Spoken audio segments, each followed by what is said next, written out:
Tracing, joint session. Boom, we're on. Now I have to go start. Okay.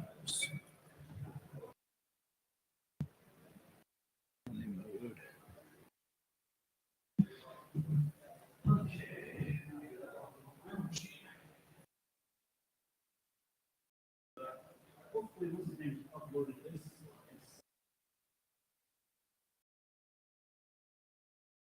Everyone did the Daniel Bristol.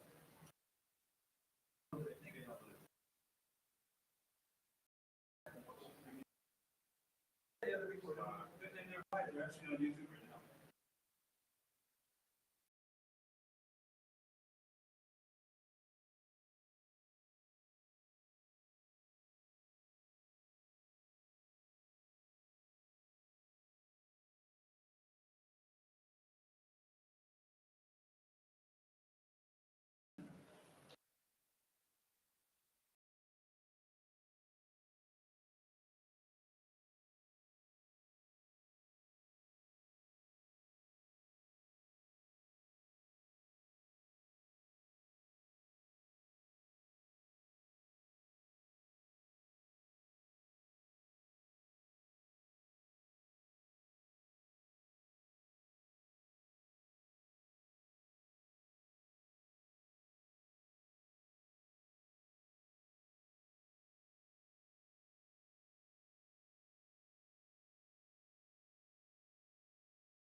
Go to the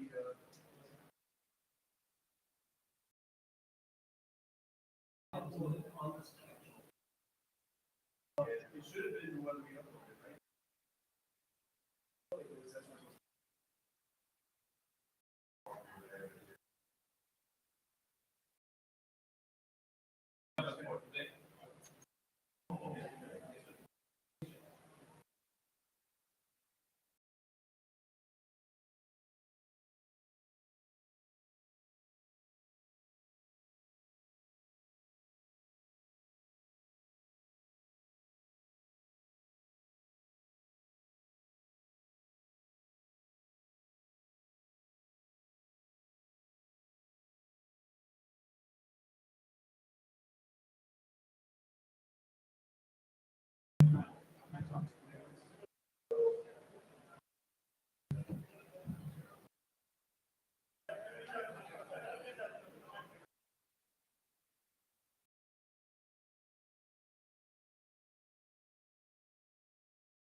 Phone up here, I won't lose that.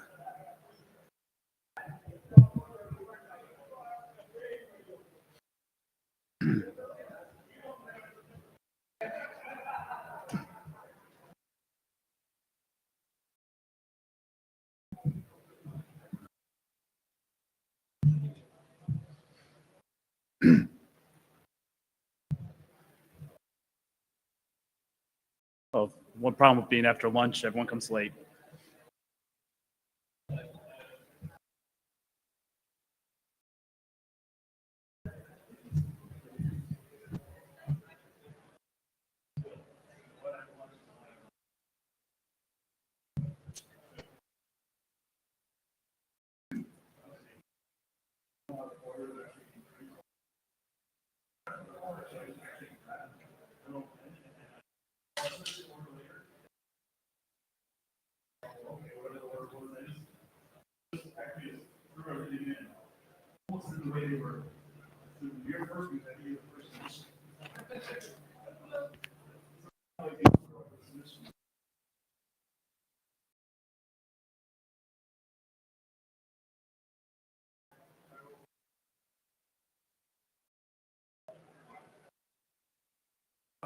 Check, check. Check, check. 1, 2. Check, check. Can you hear me? Lovely. Just making sure everything's up and running. Yep. We have two mics or just one mic? So we got one catch box and one mic up there, but if you need a lavalier on your button-up or something. Usually we're supposed to have two catch boxes, don't we? Or is this one? This is the one room that just has one. It's Yeah. broke. Oh, well. I think what happened was there was one not working because I remember that. Well, I was like, Yeah. Yep. So. Oh, what? Yep. I'll just take this up here. We'll put it up for now. Well, right here.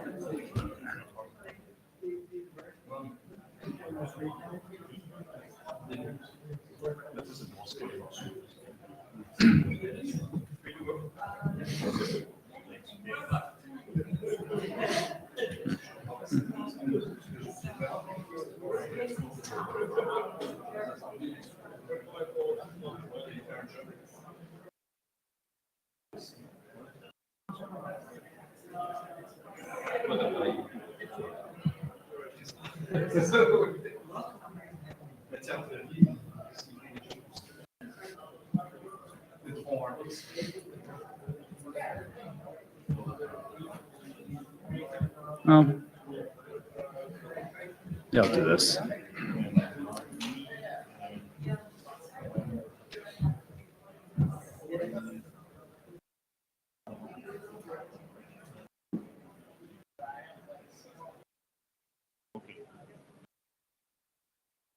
We're looking at the order of the numbers. Oh, yeah.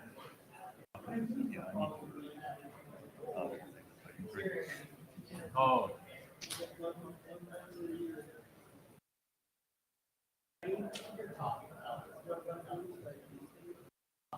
Winning it.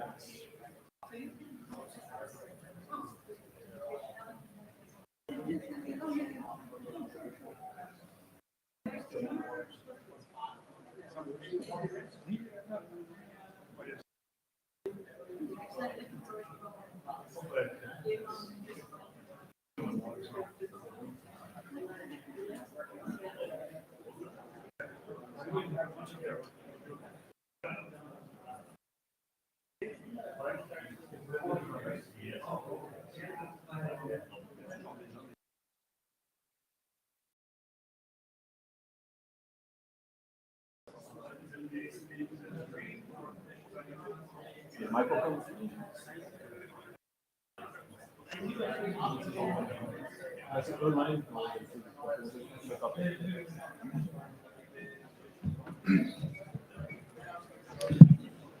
What's that? It's really, actually, you could just hit that. Okay, so, or here's the thing, you just hit the arrow button for the next slide. So actually, I want to get a, do you have the URL?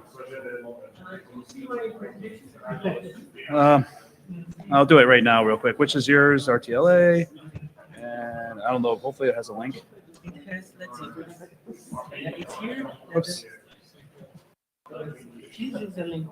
Where's the link? Oh, it's a link. Oh, it's a link. Oh, so it's not, it doesn't upload, it's a PDF file. It's not even a PDF file. So do you have, problems? could you like, Maybe we can put it in the shared notes, in the first line. yes, can you do it right now? Right, put it in the share notes or in the chat, either way.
goes online.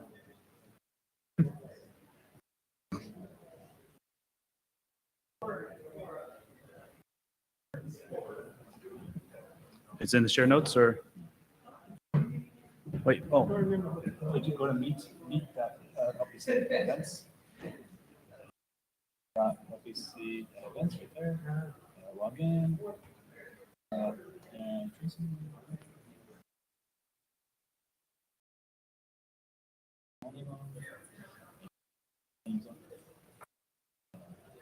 Click on the notes.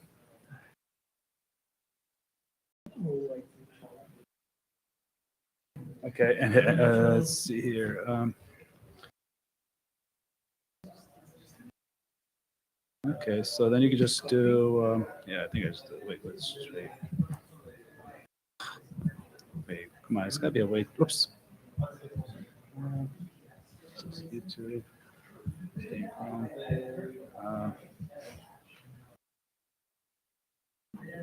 Well, we just pause this. But so what you want to do is you're going to actually, when you're in there, you're going to go here, and there's going to be, or actually no, I think it's. Yeah. Oh yeah. That's right. Yeah. Share external video. Click on that. You put in your cut there and say share it, and it will show it right away. Yep.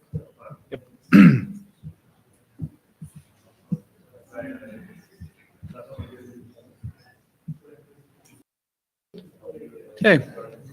We'll wait a minute. Hopefully it won't be too long. Well, I guess we should start. I don't know if we should shut the door or not. Thank you.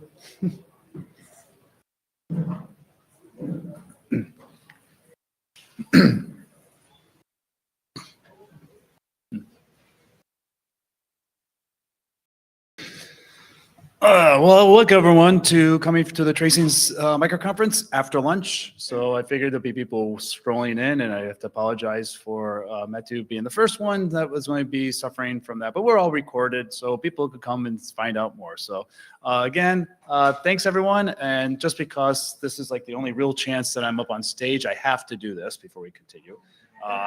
It's a camera. Yeah. Smile. There you go. Anyway, I'll upload that later.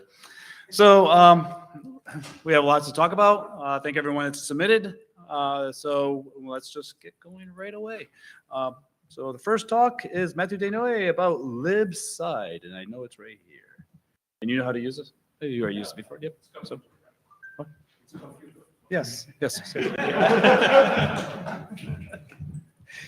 All right. So we'll. This is a discussion. I want your feedback on the libside project, which I created, started working on that a year ago. It's basically a re-implementation from the ground up of trace points for user space, but it could eventually be used in the kernel if that becomes useful. So I will introduce what happened in user event, discuss what led to a desiderator of user space instrumentation, discuss the situation with LTTNG UST trace points, introduce libside, discuss future work. So the user events in a nutshell. So this has been recently contributed by Microsoft into the Linux kernel. It exposes a stable ABI that allow application to register their event names and fields to the kernel. So I expect it can have a large effect on application instrumentation. And my main concern there is that a Linux kernel ABI should not be driving what is done by application for instrumentation, because then it limits itself to kernel tracers that want to observe user space.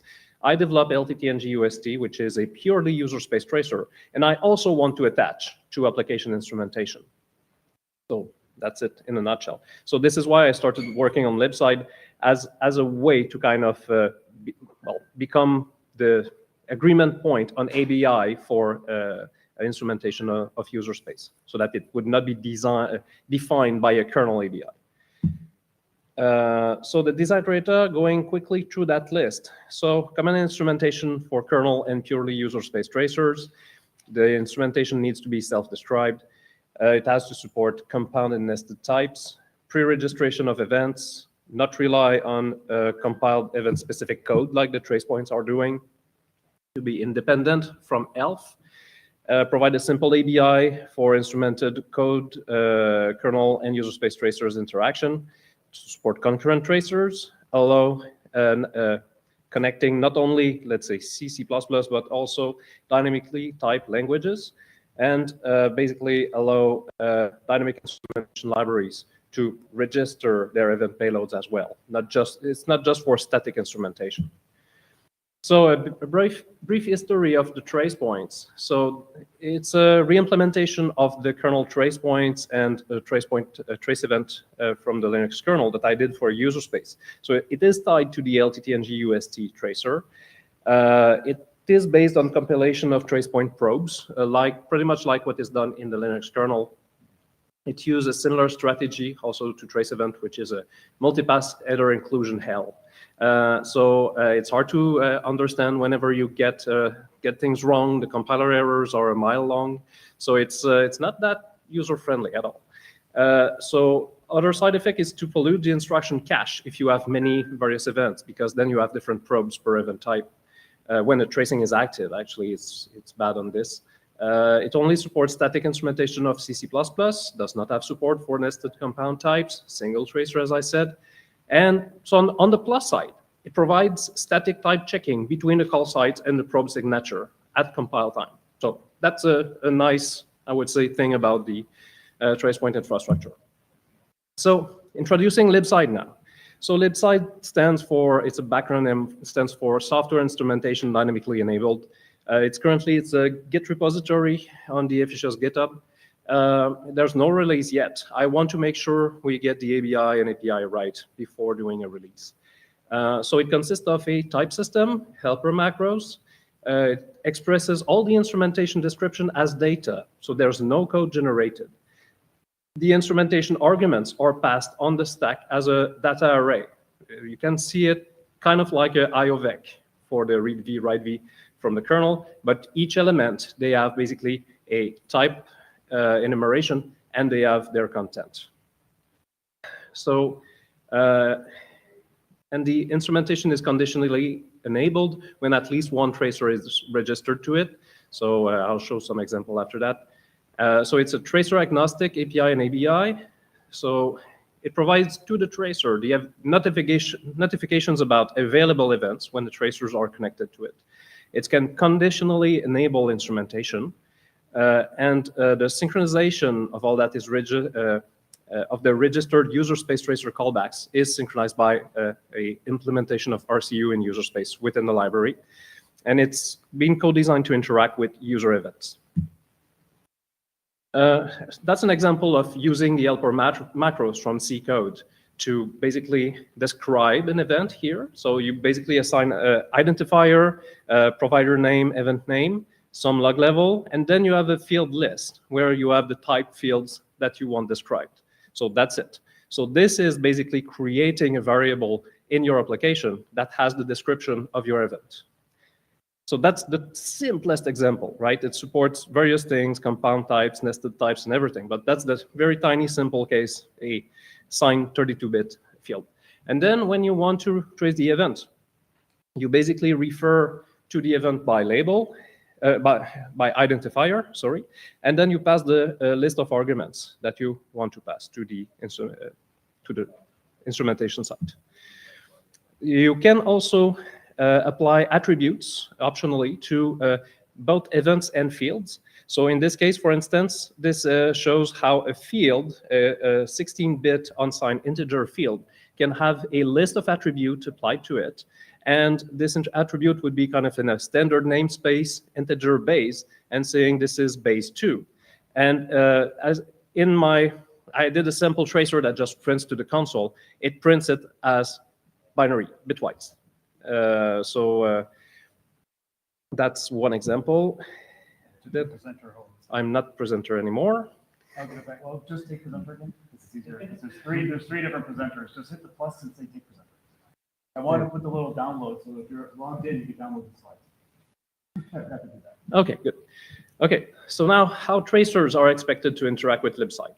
So a user space tracer would register its callback to be notified when a new event description is available when it's going away. And then the registration callbacks can get called when events are emitted. So that's pretty much it. The kernel tracer, libside, would invoke user event IOCTLs to register the events to the kernel.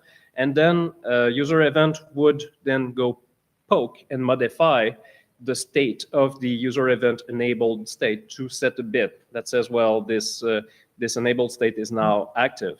So that's it. So it controls kind of starting the activation of events. Future work. Yeah, so that's really in a nutshell. I made it as brief as I could. So we can discuss future work. So one of the aspects I have not taken care of in libside is the extensibility aspect.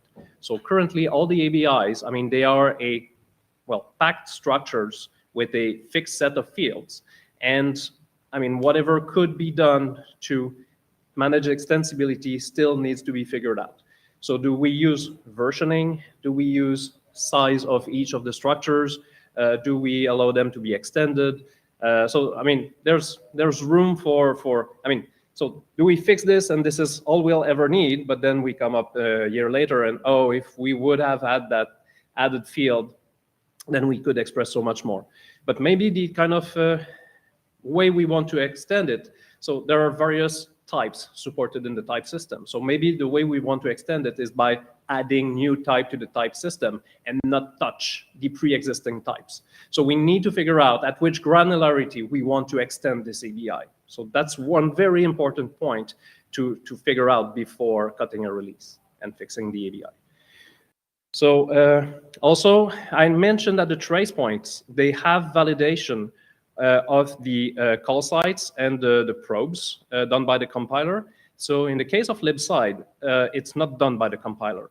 So you could very well have an application that describes here, that has a description of the event with a field that's assigned 32, and it would pass an argument that would be a string, right? There could be a mismatch there. So one way to catch this is at runtime. When the callback of the tracer is called, it has access to the description and to the arguments that are received. It could check that at this point and reject the event, for instance, or report an issue. Or another approach that could be taken that requires a bit more work is to extend static analyzers to basically validate, okay, so I have this event with this argument list that points to this identifier, and there's a mismatch. So, I mean, when this is for static instrumentation, a static checker could do it. But libside is not just about static instrumentation. It's also about dynamic instrumentation. So with things like code patching for runtime instrumentation, so other languages that could use the libside ABI to pass their own events. Future work. State dump is an aspect I have not figured yet. So one of the use case for tracing is to basically, you want a tracer to be able to query certain aspect of the application current state. For instance, the set of libraries that are loaded, what are their base addresses? What are the threads running on this in this process? So various things like that where we might want to add some mechanism to allow tracers to query that state from the application and dump it into the trace. Because it's not, I mean, you don't always have access to all the event from the process startup. Sometimes you have a long-running server process. Then after a few days, you decide, I need tracing. Then you might want to collect some application state and gather tracing at the same time from that point on. So that's one part that has not been figured out yet. Integration with the LTTNG user space tracer has not been done so far. So I need to implement event registration notification callbacks and bytecode interpreter. So the way I plan to do that is when the tracer gets notified about the event, it looks at the libside description, generates a bytecode, and that bytecode will then be interpreted whenever the event triggers. So that removes the need to create custom probe code that is compiler generated for each and every event type. So it simplifies a lot of things, removes overhead for the instruction cache. And by doing a bytecode approach, then we keep very good performance. I expect to keep good performance because I've done that same thing for the filtering mechanism of LTT and GUST. So integration with user event would be another step. So things I would like to discuss with the user event developer, and I've already touched base with Bo Belgrave on this, would be to kind of extend user event. So rather than using strings to kind of pass the description of the event types from user space to the kernel, we could have something that is kind of a binary ABI that would be more or less a flattened state of the libside descriptions that could be used as a format to describe the events. And then for the event field payload, the content, then we could have something that is also contains information about the typing and everything that allow nested compound types from libside, and use that as an alternative way. Because I mean, user event is now ABI, so there's that. But then there's room to extend it to add more structured information. So that's what I have. Time for questions. One thing I would, is this on? Yep. Okay, so one thing that I would also just state about the extension, you're right, it's an ABI, but we can always extend it. If there's something new we want, we can always add a feature. I guess right now it's passing, is it pass strings to the? So it's strings for the description, yeah. and then the payload is kind of binary, but it's not so well structured, so it's kind of limited in what can be expressed, as far as I understand. So let me ask the audience too. You guys understand what's going on here? Okay, so what, like, basically, yes. Yeah, thank you for good presentation. So I have a question about, I think that this one is just a macro to saving that only the place and what's it, the parameters, types, and the information, something like that on some section, elf section or something. Yes, this. So it's actually, I can put that in elf sections, but it's only used to be able to iterate from a library constructor on the various event descriptions that were expressed to register them to a tracer, the libside library, actually, sorry. So that's my only use of section is that. The rest is just, well, those are variables that are kind of static variables that are declared. Yes, so it's not using sections that much, just for the iteration trick to register the descriptions. So that it doesn't provide that dynamic instrumentation feature or something like that. That will be will need to use as a third party, like a bin install or something like that. Or libpatch from libpatch, Olivier. yeah. Yes. The integration I see in the end would be libpatch from Olivier with the compact C type format that would describe the minimal information about the types of arguments, let's say of functions. And then we could instrument with libpatch, use that information to gather the types, and then use libside to basically, because this is an ABI, so you can register to libside saying, well, dynamically allocate your event structure definitions, pass that to libside. It does not have to be statically generated, right? Yeah. It can all be dynamic. It will be an ABI. Yeah. So do you have a question or a talk? What? No, I just want. No, I want to make sure. What about what? First, I want to see everyone in the audience. Do you have a question or pick up? So before? Nope. Yes. Thank you. Okay. Okay. I think you mentioned the validation of parameters or something, but to me, it's not clear how to validate if it's a signed 32-bit integer or something. Yeah. So one approach would be to do that dynamically from libside, and this is something I plan to add actually to libside. So an optional validation pass whenever libside gets called, so it could check that the content of the argument matches the description. So I could do that as a first pass and reject the event. So that could be optional. So it could be disabled, let's say, by an environment variable if you care more about performance afterward, or default off and enabled just in a validation phase. I'd have to figure that out. So that's one way to do it. But then we could extend things like sparse or other static parsers to do that validation when for the static instrumentation case. Sure that it's articulated, just so people know, this is kind of like trace points that are in the kernel to put into user space. That's the idea, is that everyone could have all your applications have all these points. That's just like static trace points within the kernel. You'll have it in your user space. And this is like one thing about libside is the fact that it can attach to different tracers, LTTNG, the user trace points. So it's not stuck to a single tracer. It's just having something static in your system, if you want. For the runtime type, I mean, for like a static option for type checking, I wonder, is there a possibility to just use static inline functions to make it look more like a function call? So rather than having, you know, a side event as a No, function because call? then you become dependent on the ABI of each of those various function prototypes. And I don't want to generate code for each and every function like the trace points are doing. Gotcha. What So I'm that's doing is I'm calling a single prototype, which is a pointer to the description and a pointer to the, well, it's actually a pointer to the argument vector, and that's it. Got it. Single prototype. Gotcha. Anyone else? So we have like 1 minute. If that's the case. Thank you. Thanks. Thanks, Julia. Thanks very much.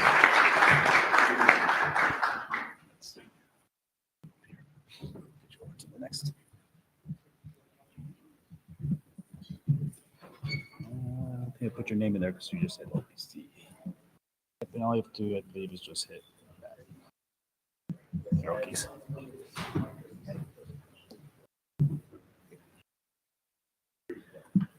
Okay, so I'm going to talk about graphing tools for scheduler tracing.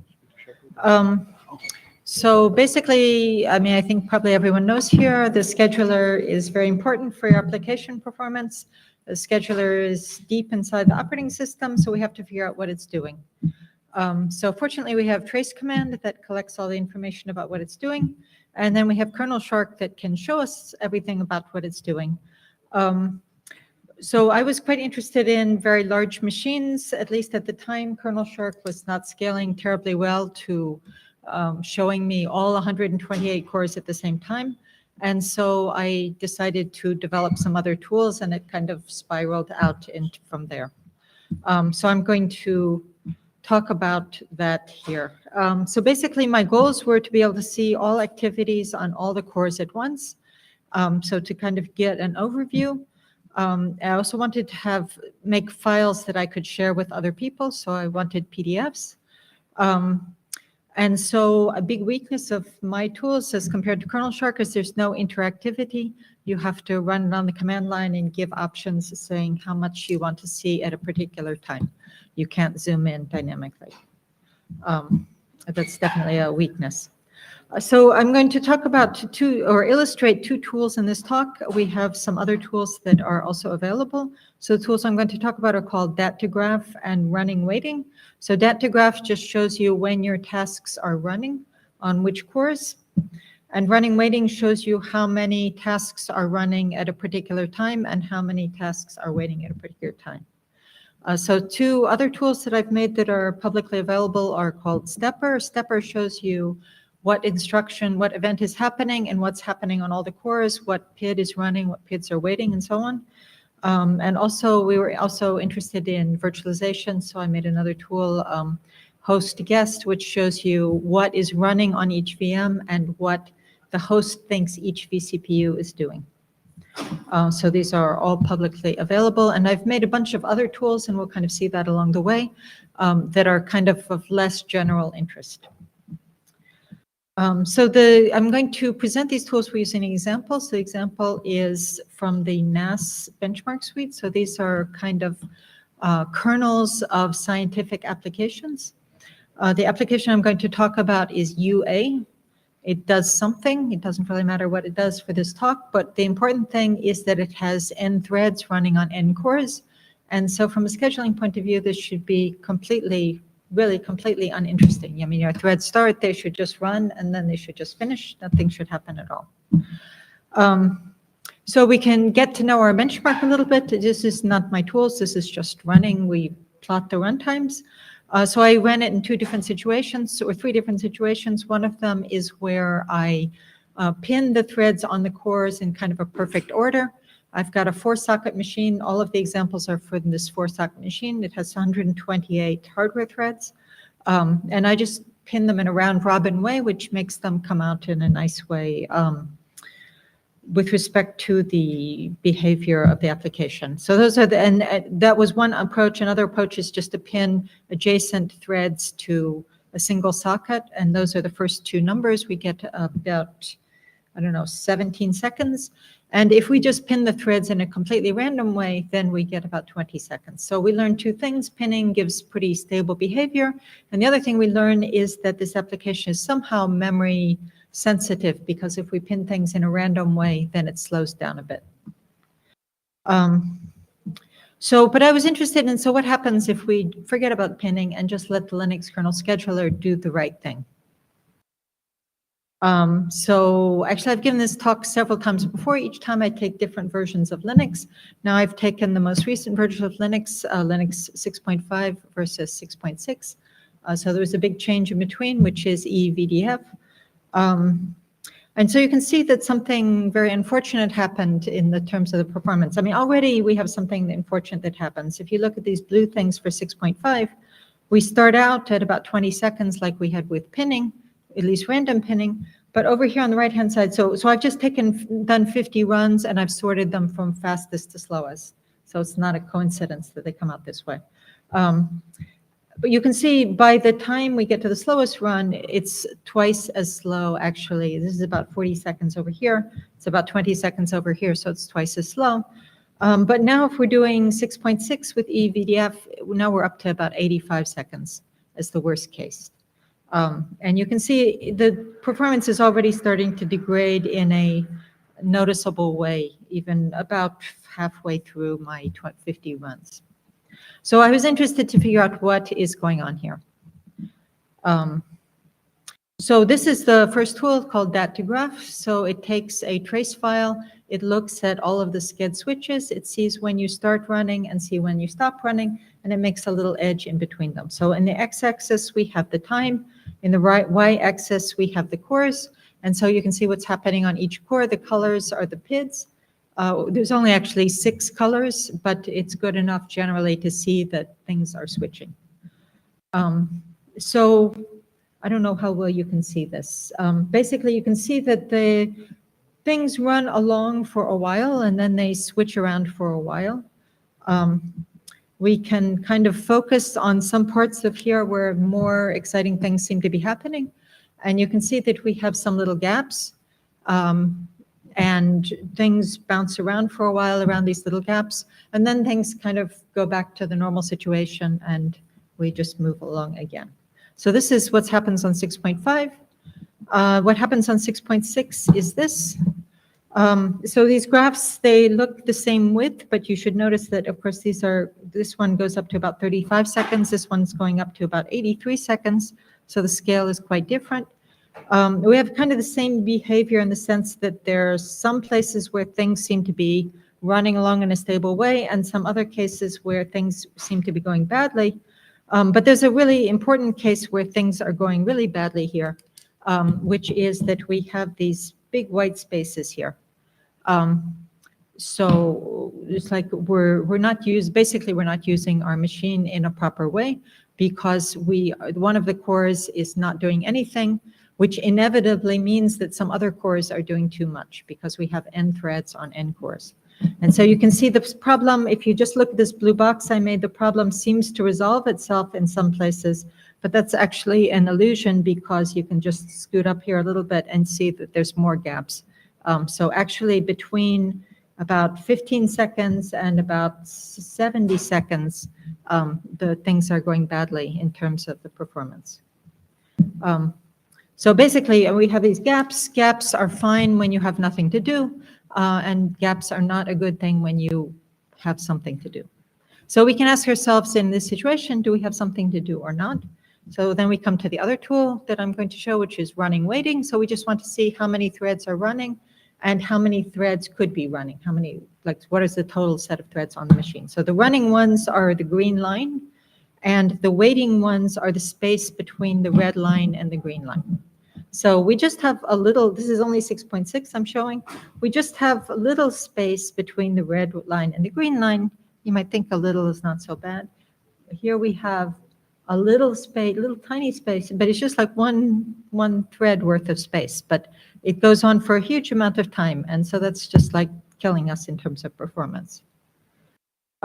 So we can see this in a little more, the running waiting has another option, which is this one where you can see what's happening on each socket. This is a 4-socket machine. 2 of our sockets are doing pretty well. We have the green line all the way up there at 128, and 2 of our sockets are doing badly.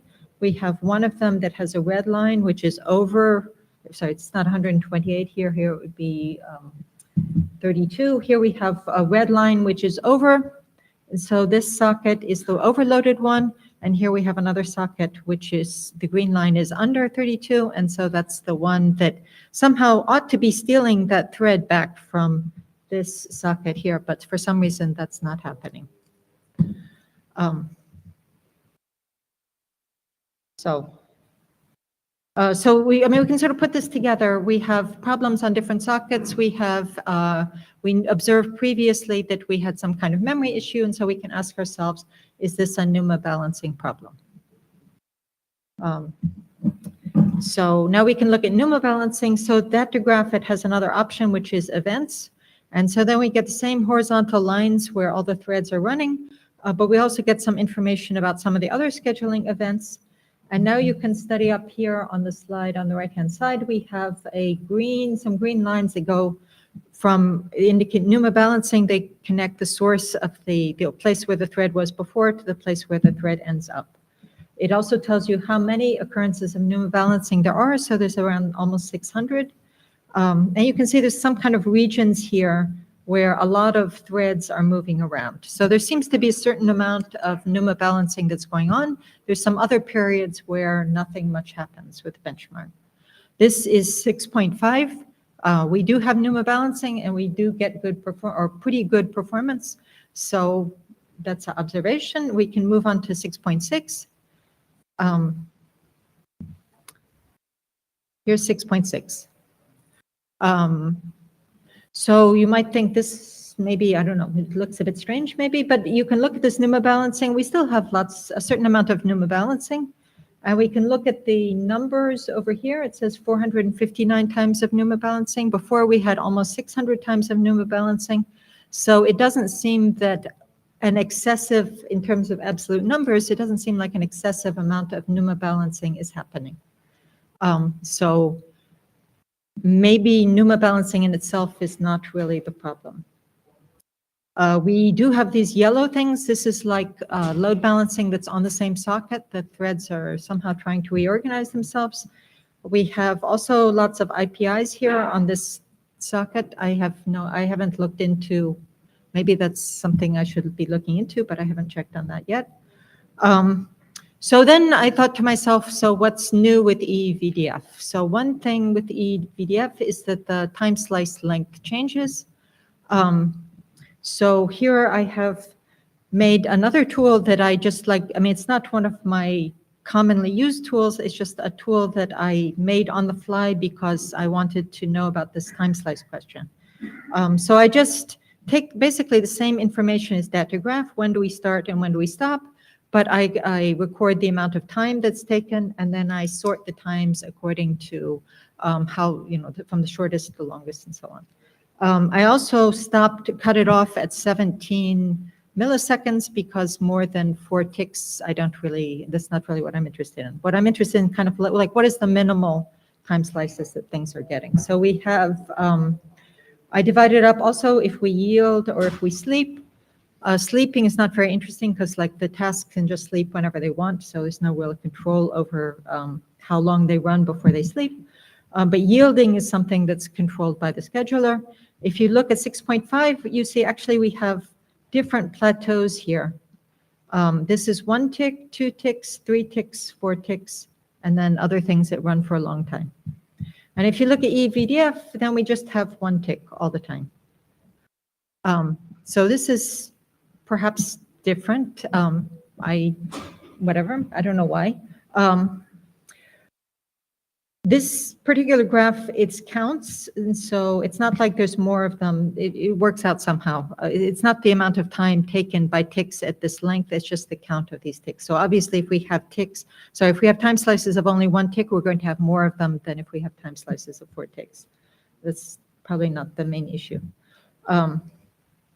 So then we can observe, do we care that they are all of size 1, or do we care that they are all of the same size? So those are 2 options. And we can observe this, but there are 2 conclusions we could think about from that.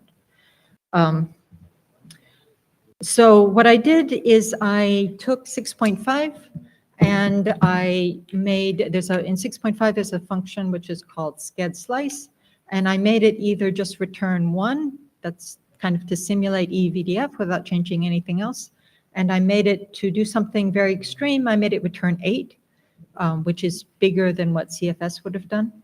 And you can see that actually in this graph here with these running times, the green one is the time slice of 1, and the green one coincidentally ends up in exactly the same place as EVDF, but it does not actually rise in the same way. The green one rises a bit lower than EVDF rises.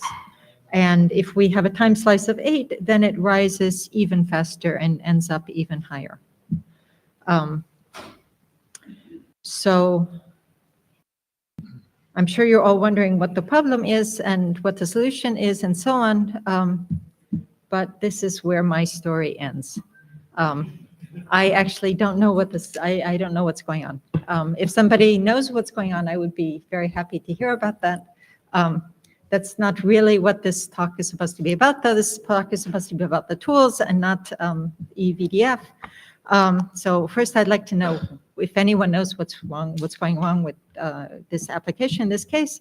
But in more general, from a discussion point of view, what I would like to know is, like, when you see these kinds of performance degradations, what do you do in terms of tracing, and what do you do in terms of visualizing the output? What would you like to be able to do, and so on? So, comments, questions? Resident schedule guide. Okay. Resident schedule guide. What? Yeah, I think what one. Yeah. Thank you for putting me on a bad situation, Stephen.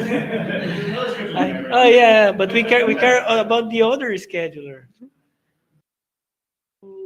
I find nice the way that you organize the data, and it make easy to understand how the CPU time was used. It's not easy to do this with pure tracing, and we don't have like a standard way to visualize this as data, because if you have a standard, or if we can like continue using this format, over the time people get used to it, and they will just have a glance and say, boom, boom, boom, this look data. I think that it's very interesting, because just looking at tracing, it takes time, too much time. On point, if we had something like this while, for example, EVDF was developed, it was like easier to find spot issues. Seeing if we kind of find a way to standardize this type of plotting and data gathering might help developing. So.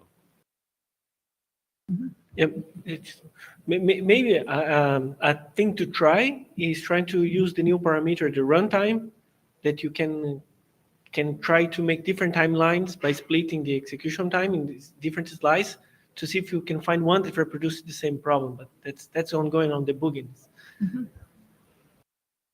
I don't really have much experience with tracing. I'm just here to learn. But one piece of information that I think might be interesting is if we could actually see the hardware topology in more detail, not just NUMA nodes, but like the core siblings and their last level cache associations. And maybe that would help us see maybe some correlations, because the thread numbers may not necessarily match that.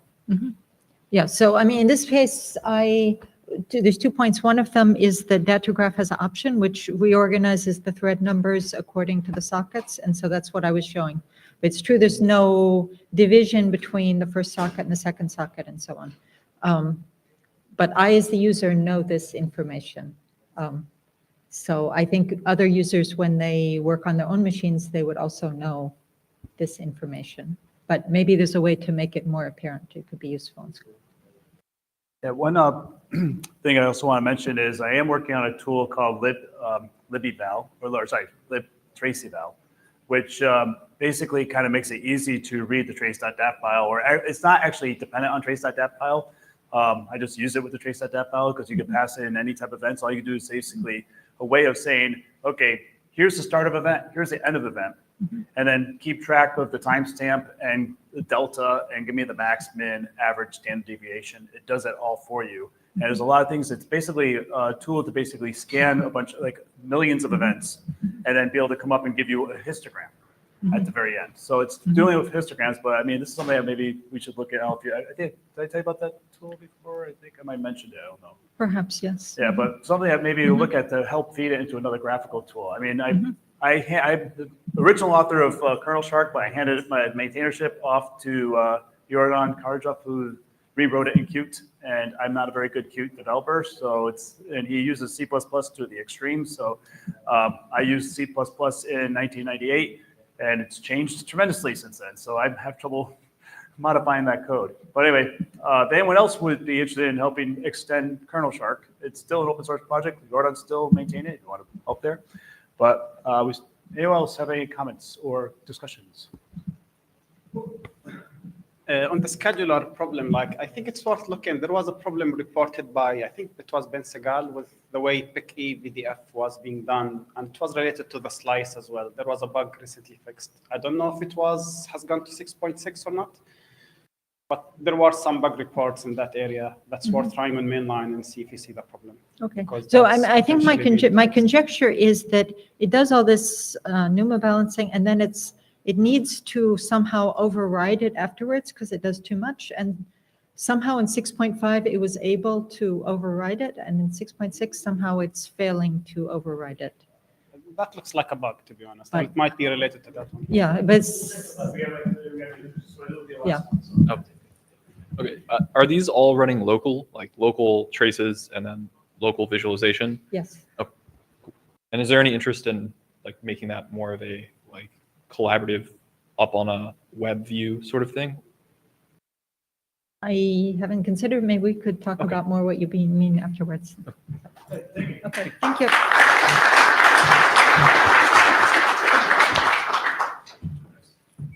Next is Masonic. Yeah, it's also I'm going to take presenter. I'm going to also switch over to I'm going to make sure that has the, which one's yours? The next one will be function, no, it's not the BTF one. It's, oh no, this one, right? Yeah. So I have to go through and enable, oops, is this yours? Or whose phone is this? This one? Okay.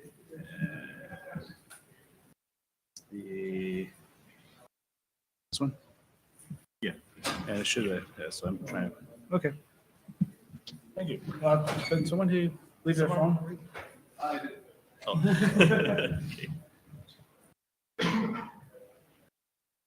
Okay. So that this one needs more, let's say that explaining that our the current situation and the next plan to fixing, let's say that the clean up actually the kernel code. So the unifying that the return hooks. So I think that that is the old one. Yeah, it's okay. So actually, that this one needs there are many function return hooks in a kernel, Linux kernel. Actually, that there are three different, let's say that probes or tracers are using the return hook. Return hook means that the kernel function return. So that something like a query function, let's say that change that the return address, and so that the call back, let's say return back to the some other trampoline area, and the trampoline callback was it that user handlers or something like that, and return back to the real function caller. So for changing this, making this for this, we need a shadow stack, not a real stack, because the real stack already changed that the real return address. So that the real return address with the trampoline address. So that we need to save that the real return address to the shadow stack. So. And the shadow stack is something like as I said, that the storing that the real return address and also who made it. And okay, I will skip that anyway. Oops. Okay, so let me explain that the old plan. So that we have a different shadow stack and also trampolines inside the kernel to doing that for same purpose. So previously we only have K probes, caret probes, and function graph tracer. So that there are only two different trampolines. And my old plan is to introduce that some intermediate red hook layer and switch that. However, that doesn't work when I check that. So that the current red hook, I introduced that the red hook, but only for that is only for adding that the another trampoline. Finally, so that and I also introduced a new probe, F probe, based on the F trace and red hook. But this one is making things very complicated. So that there are many return hooks and shadow stacks. So I would like currently I'm trying to fixing that the F probe part, because that F probe previously we are using that the F probe to provide that the PT regs register interface. But that is not possible to provide that on the ARM64. So that currently only we only implement that the F probe only on the x86-64. So currently now I'm trying to move that the F probe itself on the F graph function graph tracer, so that the F function entry and the exit hooking mechanism is unified, integrated to the function graph tracer, and shadows only using that the function graph tracers shadow stack and the trampoline. But for the backward compatibility, I'm currently the red hook and the caret probes and red hook trampolines, those are still exist on the kernel. But actually, those are the same, providing that the same functionality, hooking that the function return, and get the event. So I'm currently F probe has a caret probe event, but that is only the difference is able to access some registers, but we don't need that, because what we need is to access return address and return value, something like that. That is already was provided by the F probe. exit handler. So that afterwards, I will remove that the kret probe event itself, so that only k probes will be will be remained in the kernel, just for the backward compatibility. But I would like to remove that too. So that if there is somewhere any out of tree kret probe user, I would like to recommend you them to move on to the F probe. Yeah. Then we can remove that those are function. The shadow stacks and also trampolines, and clean up that the code like this. Yeah. Here is the linked list. So, actually, that the discussion point. I think that the discussion point is should we proceed that this cleanup, or do you need to keep that this current cabinet probe things in the kernel or not? Well, I've been all for the merge and clean up stuff and have as much reuse of code as possible. So that's understandable. So I mean, actually, we've been talking about this a bit. So we've been discussing this. Anyone else have any comments about this? Absolutely love to delete krep. Sorry. Hello. Sorry. I would absolutely love to delete krep probe from ARM64. So yes, please. So first of all, I'm going to ask the general question to the audience if you actually even understand what's going on here.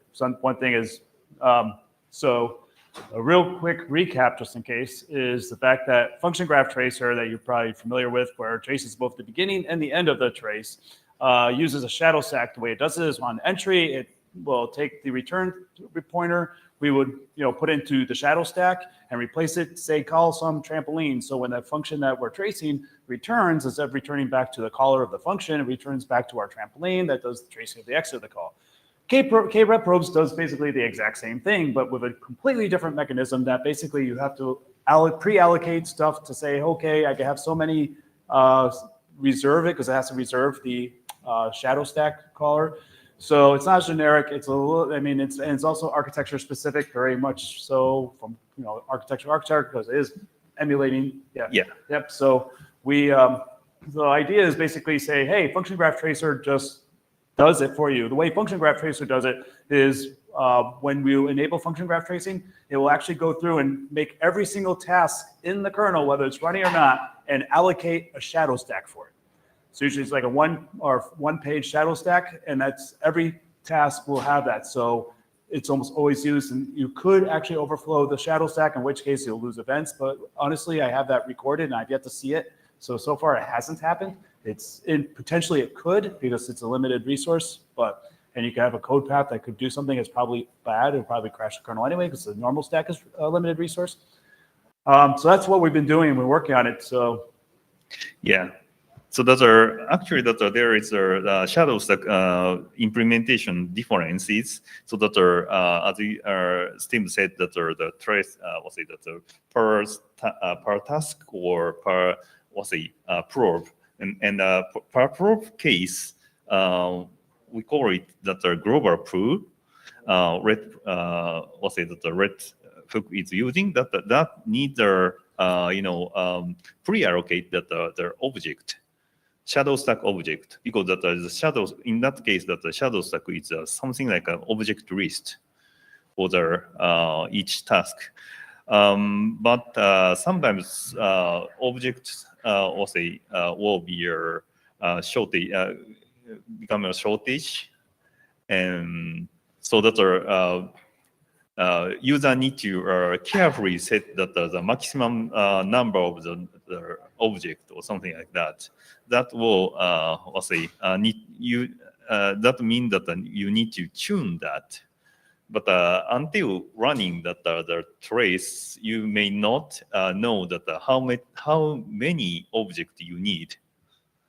And So I also want to point out something because I have those patches. I think maybe you've used it before. The patches that right now function graph tracer as it is today can only allow one use case, one user to trace it. Reason why the function tracing has that minimum stack, and if you start adding multiple users, you have to like, okay, whose stack is who, and when you call into a function, you have to trace the return back. You have to remember, okay, here's a guy, someone registered and said, I want to trace the beginning and end of a function. Say if you have 5 of them that do this, 5 users that say, I want to trace the beginning and end of the function. And you can also say, well, this user wants these functions, this users want these functions, and you got all these like Venn diagrams of the kernel of what functions are being traced. And then in the middle of it, one of the tracers says, I'm done, remove me.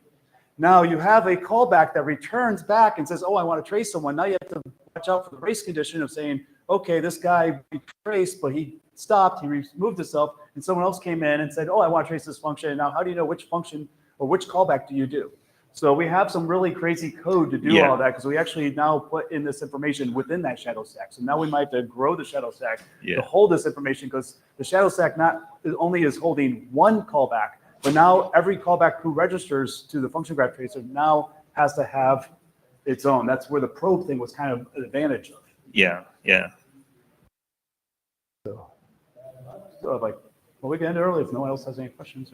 And I guess the one call thing is, anyone using KREP probes out of tree? I don't see anyone. Are there any? So here, he perked up. Stand up. Well, okay, so no, I'm not a user per se because I'm out of tree and I don't exist. But I do use KRET probe in LTTNG module to hook on function entry and return. Don't mind to adapt to anything that allows out of tree kernel modules to connect to it. I mean, the kernel changes, I adapt. That's fine. Okay, we will. So basically, maybe we start CCing you on these changes so you're aware of it. Yeah.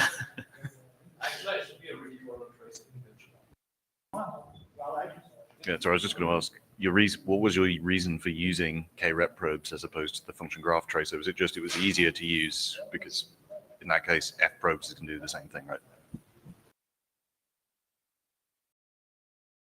Oh, he was. Anyone else? I use KRET probes like through perf, obviously not in kernel use case, but I use it over function graph because then I can get variables with perf. You can use dwarf, get debug info to get variables. So sometimes useful. Okay. Yeah, I think that the perf can also change to use that F probe. Yeah. Well, it has to be. That's definitely an entry thing. We'll make sure LTTNG still works. We're not going to try to break anyone. In fact, actually, that was a call here is, who's using this? You better be aware that things are going to be changing. So, I mean, from my perspective, as long as the tracer can register itself as a consumer of the instrumentation along with its context pointer to be passed along, that's fine. I have everything I need. Okay. Is it possible just to remain the K-return probe ABI interface as is, but just change the implementation? Actually, that is not possible. Yeah. Reasons that we want to get rid of, I want to get rid of it, is on ARM60 because KREP probes takes PT regs rather than ftrace regs. That's the main difference. Everything else with F probe will look basically the same as KREP probe. Sorry. The issue is on ARM64. There are a ton of things in PT regs that we only get at exception boundaries. So when we take an interrupt or break it on, we cannot synthesize it here for a function called boundary, and it's also just stupidly expensive to do it. And also, if you're looking at your function arguments, return values, that sort of thing, all of that information is already in the ftrace regs. So if you have a use case for other registers in PT regs, it would be interesting to know what that use case is.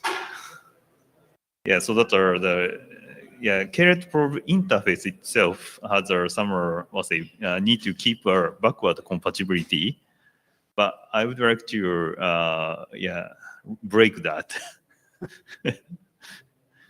Yeah. Have you talked to the system tap folks? Yeah. else? Okay. Or Thank you. okay. Thank you.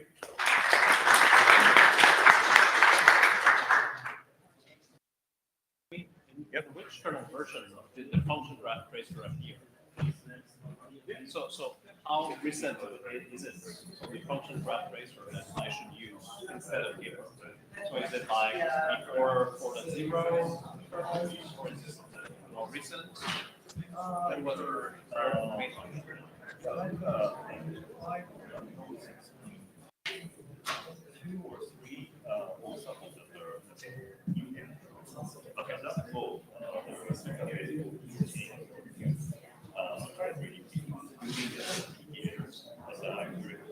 I've seen you around as a. I mean, Oops. on my side, I will Come on, that's where's it? using the old stuff. There it is. Yeah. Okay.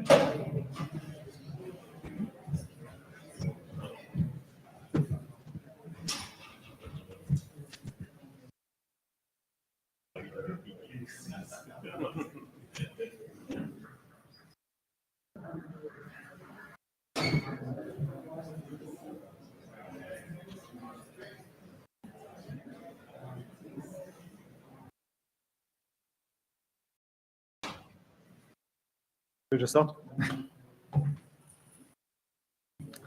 Okay, I'll just start. Hi there. I'm going to talk about exactly the same thing we just talked about 2 minutes ago. So how convenient. Yeah, I'm going to talk a little bit about struct ptregs and how it's been used over the years. And I found that to give some background on how it's used in different subsystems, it was interesting to take a historical perspective. So first, some history.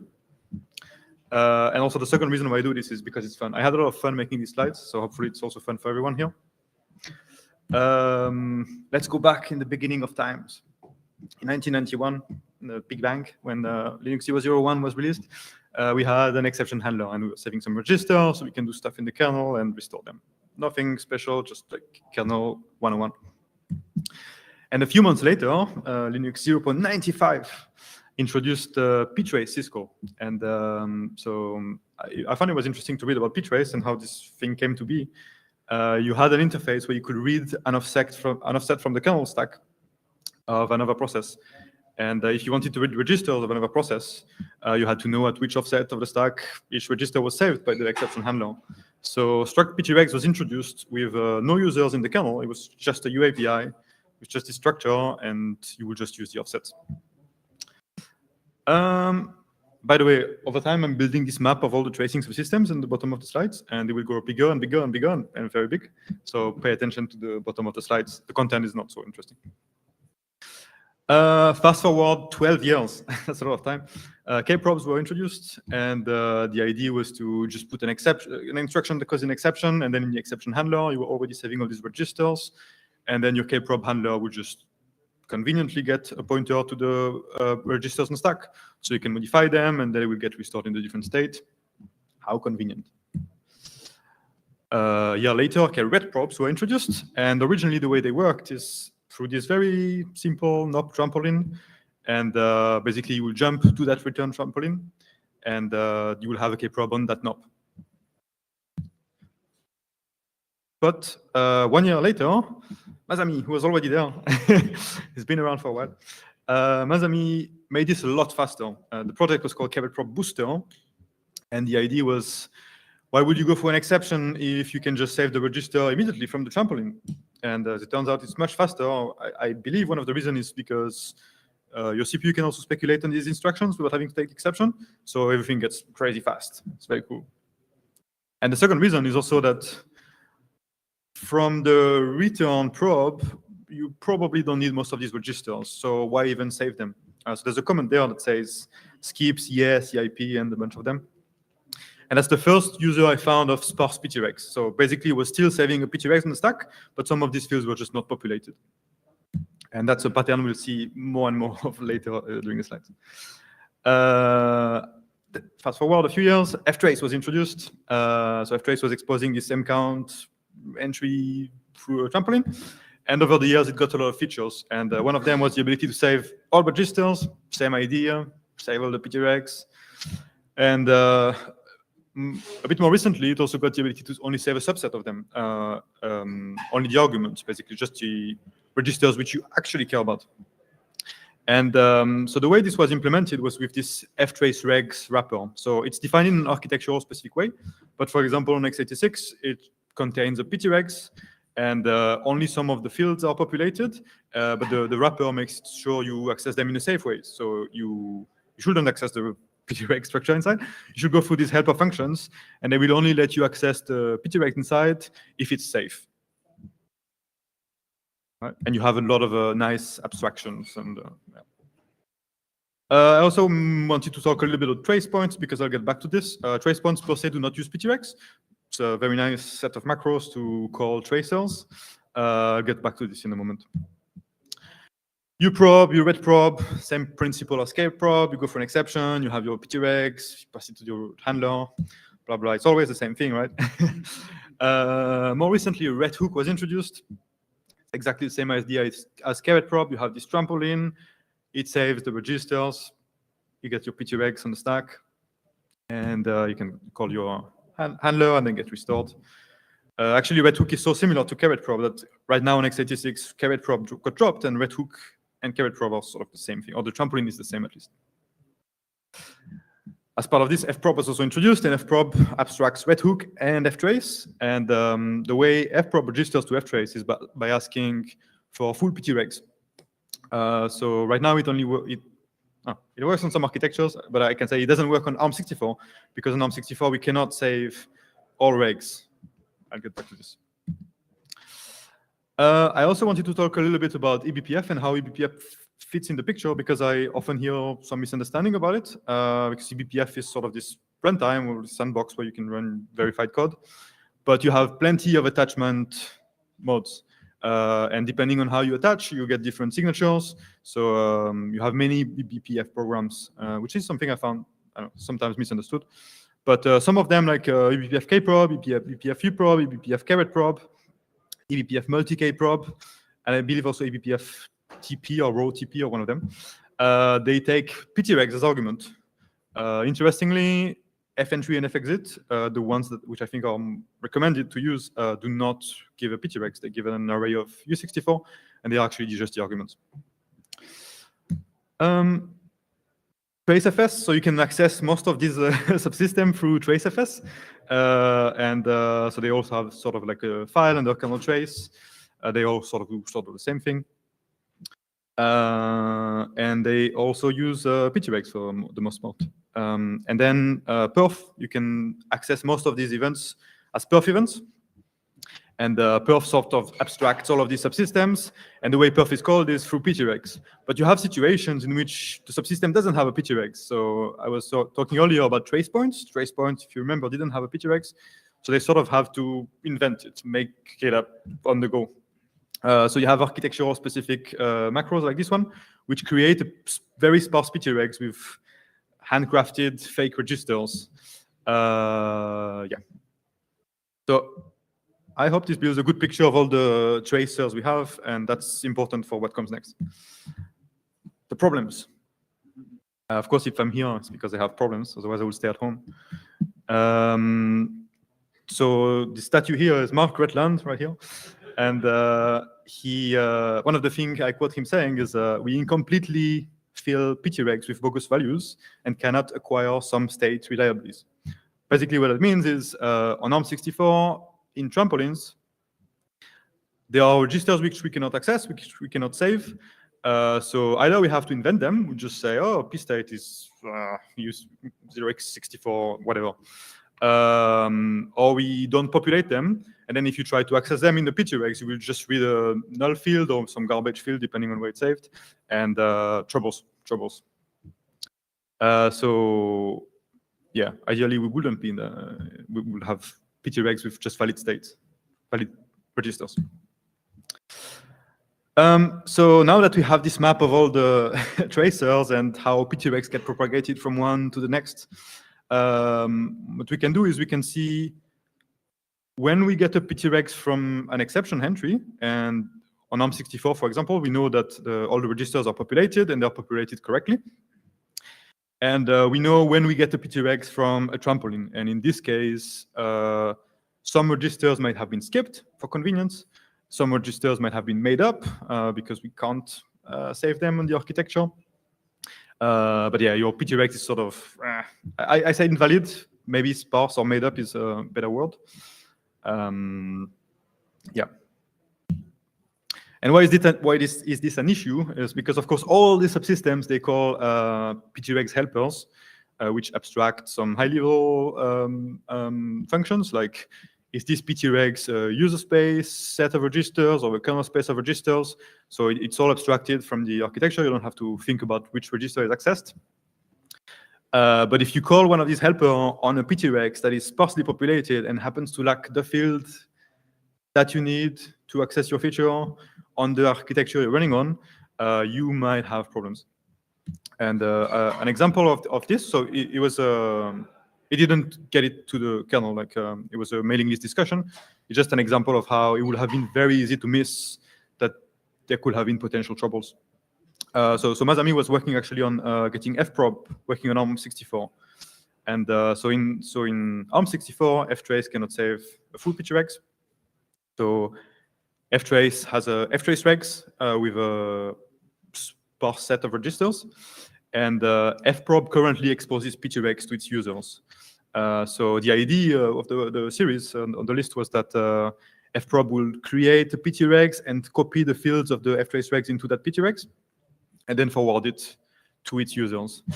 And if you actually trace all these users, way down the line, you find out that so fprop calls the trace fprop module, which calls the perf module, which calls at some point user mod, one of these ptregs helper function. And on ARM64, this was accessing the pstate field, which is the very field we could not save. So now you're accessing a non-populated field, and maybe you're lucky and you're accessing a bit which needs to be 0 and happens to be 0, and things look like they work. But essentially, the point I'm trying to make is it's very easy to end up in situations where things break in very subtle ways, and that's no good. So on topic of what can we do about this, there were some discussions about evolving the APIs. And this is sort of the talk that Masami had just before on can we replace some of these subsystems that expose ptregs with other interfaces that expose ftrace regs. And we have some, these are not really UAPI, these are not user boundaries, they are not meant to be 100% stable, but we have APIs which would preferably stay backward compatible for the users. And I'm mostly talking about eBPF here. So for example, eBPF kprob or eBPF kretprob is something that a bunch of users are using, and I suppose preferably they would like to not break. So it would be good to keep, even if kretprob gets deleted, it would be good to keep some sort of backward compatibility for eBPF kretprob. And in this case, if we re-implement eBPF kretprob on something that doesn't save ptregs, we need a transition plan. And that could involve converting the ftrace regs to a ptregs, which is potentially expensive on stack copies, or that could involve some transparent eBPF JIT offset remapping. I don't know, it gets into interesting territories. But yeah, the problem remains the same, and I was told I should come up with conclusions. Didn't really know what to say, but pretentiously, I'm going to come up with recommendations, even though I haven't done any of this work, and it's amazing that all of this exists. But my recommendations, from my perspective, are let's try to avoid using more ptregs in trampolines, because that's an issue, at least on ARM64. Let's avoid spreading ptregs everywhere in the kernel, as we can end up in situations like this where different subsystems call one another. And it's so convenient to have ptregs, but you can end up with these sort of problems. Let's keep really good documentation on what registers we need populated, what registers are populated or not. And let's just stay careful. As far as I know, we haven't actually introduced any of these problems in the kernel. right now. So this talk is more to raise awareness of the potential issues we could have if we are not careful. Yeah, I hope it was somewhat interesting. That's what I had.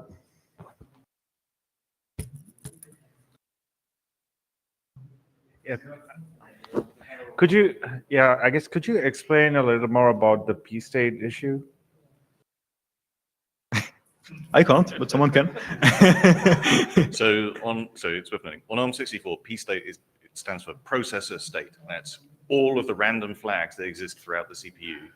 It's not a single register, right? It doesn't exist. There is no register to access to get it.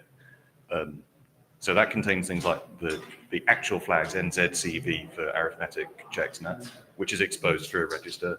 And there are a bunch of other things that get individually exposed through registers. But a lot of them are not exposed in registers at all. When we take an exception, the hardware saves all of that into a register called the Save Program Status Register. And we can get it, all of it in one go, but only when we've taken an exception. When we return from an exception, we put the old value back into that SPSR and it gets restored into p-state. But if we want to write to those bits otherwise, we don't have a mechanism. So the issue there is that we only have that value at an exception boundary. A function call boundary or any other piece of code, we just simply cannot access those bits. And so like one of the things that's in there is the mode, which tells you, are you user space kernel, whatever. There are other bits like the exception masks, and there's new bits coming in future. So even if we fake something up today and it's good enough, a release or two down the line, there's more bits in there that we have to keep on adding, either reading a register if we're lucky enough for one to exist, or making up a value, and it's completely unmaintainable. If, like, I don't know, like I'm thinking like if most people don't care about the p-state, then like the rest of the registers are still there, right? And many, but not all. So right, there are other registers that we capture exception boundaries that we don't capture elsewhere, like PMR when we're using pseudo NMI and a bunch of things. It's a similar problem. It's just incredibly difficult to keep that up to date and manage it. And even if you say most people don't care, you don't know that someone down the line isn't going to try and use like regs interrupt enabled or user mode or whatever other things. So. Let me give a little history also of the ftrace regs. I gave the same spiel at the BPF talk just earlier today. Basically, the way ftrace regs came out was, what happened was, as you showed the mcount trace, mcount requires saving. So if you're going to trace a function, there's nothing in the C specification that tells you what needs to be saved to do a mcount f entry or anything. That's a compiler implementation detail only. So I had to actually look at GCC or code to figure out what to save and such when I did this. But anyway, the idea is when you have to save stuff before you could call functions to do the tracing, and that's where basically everything to save the arguments. Now, a while back ago, this is when Alexei came to me and said, "Hey, we're trying to do BPF tracing, and the only way we get the arguments is with this ftrace regs, which was created for Masami's K probes, which emulated a trace point in x86. So, or not trace point, a breakpoint. So we had to actually save all the registers. I even include the save flags, which is actually an expensive operation to actually do this, get you save flags from the CPU. That slows it down. So when you enable ftrace with regs, whatever, that's much slower than if you said, don't give me the regs. I mean, and because BPF needed the regs, the only way to get to arguments was with the regs thing. They said, well, this is way too slow. We want the direct trampolines, and that went down that way. So it made me thinking, well, wait a minute. We have all the regs, like we have this information always. Live kernel patching needs that information, and it's using ftrace regs, the slower thing. So I'm like, why don't I pass it down? So what I did was I just did a partially filled PT regs and put it there. Peter Zylstra and Thomas Gleichner came back and said no, because it could be buggy if it's not fully populated. So I created an ftrace regs, and the idea is with ftrace regs was it only focuses on the registers and stuff needed for function, like for function entry, function exit. So that's all it gives you. And what's nice about it is I also made it so the only way to access stuff is through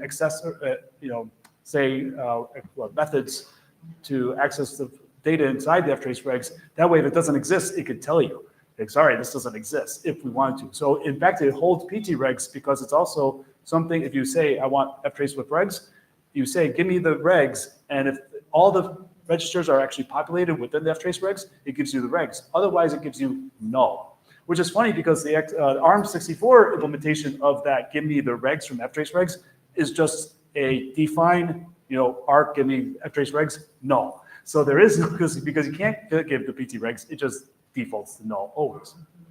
So this is one thing I've been trying to push with this whole idea is if, let's try to get rid of the PT regs things because it came from ptrace, which is also, I wish we could get rid of ptrace for those debugger people. They come up with something better. But the idea is let's try to get, what do you need those registers for? I mean, if you're doing actual a probe in the middle of a function where you need random registers, yes, you're going to need the full PT regs to find the registers to give you the information. But if you're just doing function entry exit, there's a very small subnet. All the other things are basically meaningless. Seriously, the flags, everything else on a function entry is basically meaningless. There's no reason to even get that. 64, the difference in, on M64, the difference in size between PT regs and ftrace regs is substantial as well. It's like 336 bytes for PT regs and about 110 for ftrace regs. So you're saving in multiple dimensions there. Yeah. Any other questions? Okay. Thank you. Thank you.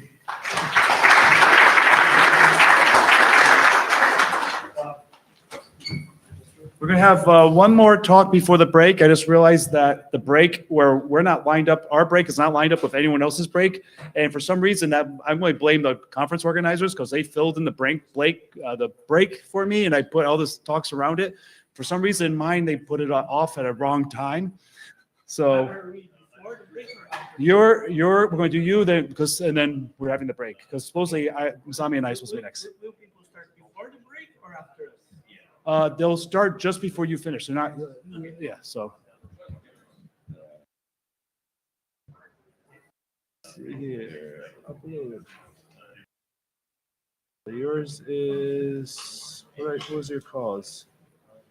RTLA. I'm putting everything to enable download and I forgot to download this. Where's RTLA? Why do I not see it? There it is. Okay. You're ready to go?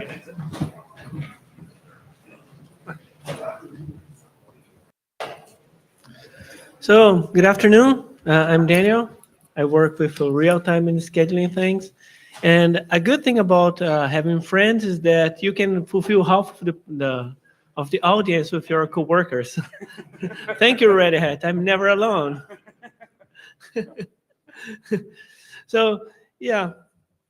This more than a discussion, this is like thinking aloud about the tool and about the future and about the problems that we have and get people engaged, trying to work on of these to-dos, trying to help on some requests, trying to get a yes from Steven from some of those, trying to avoid nags, and that's life.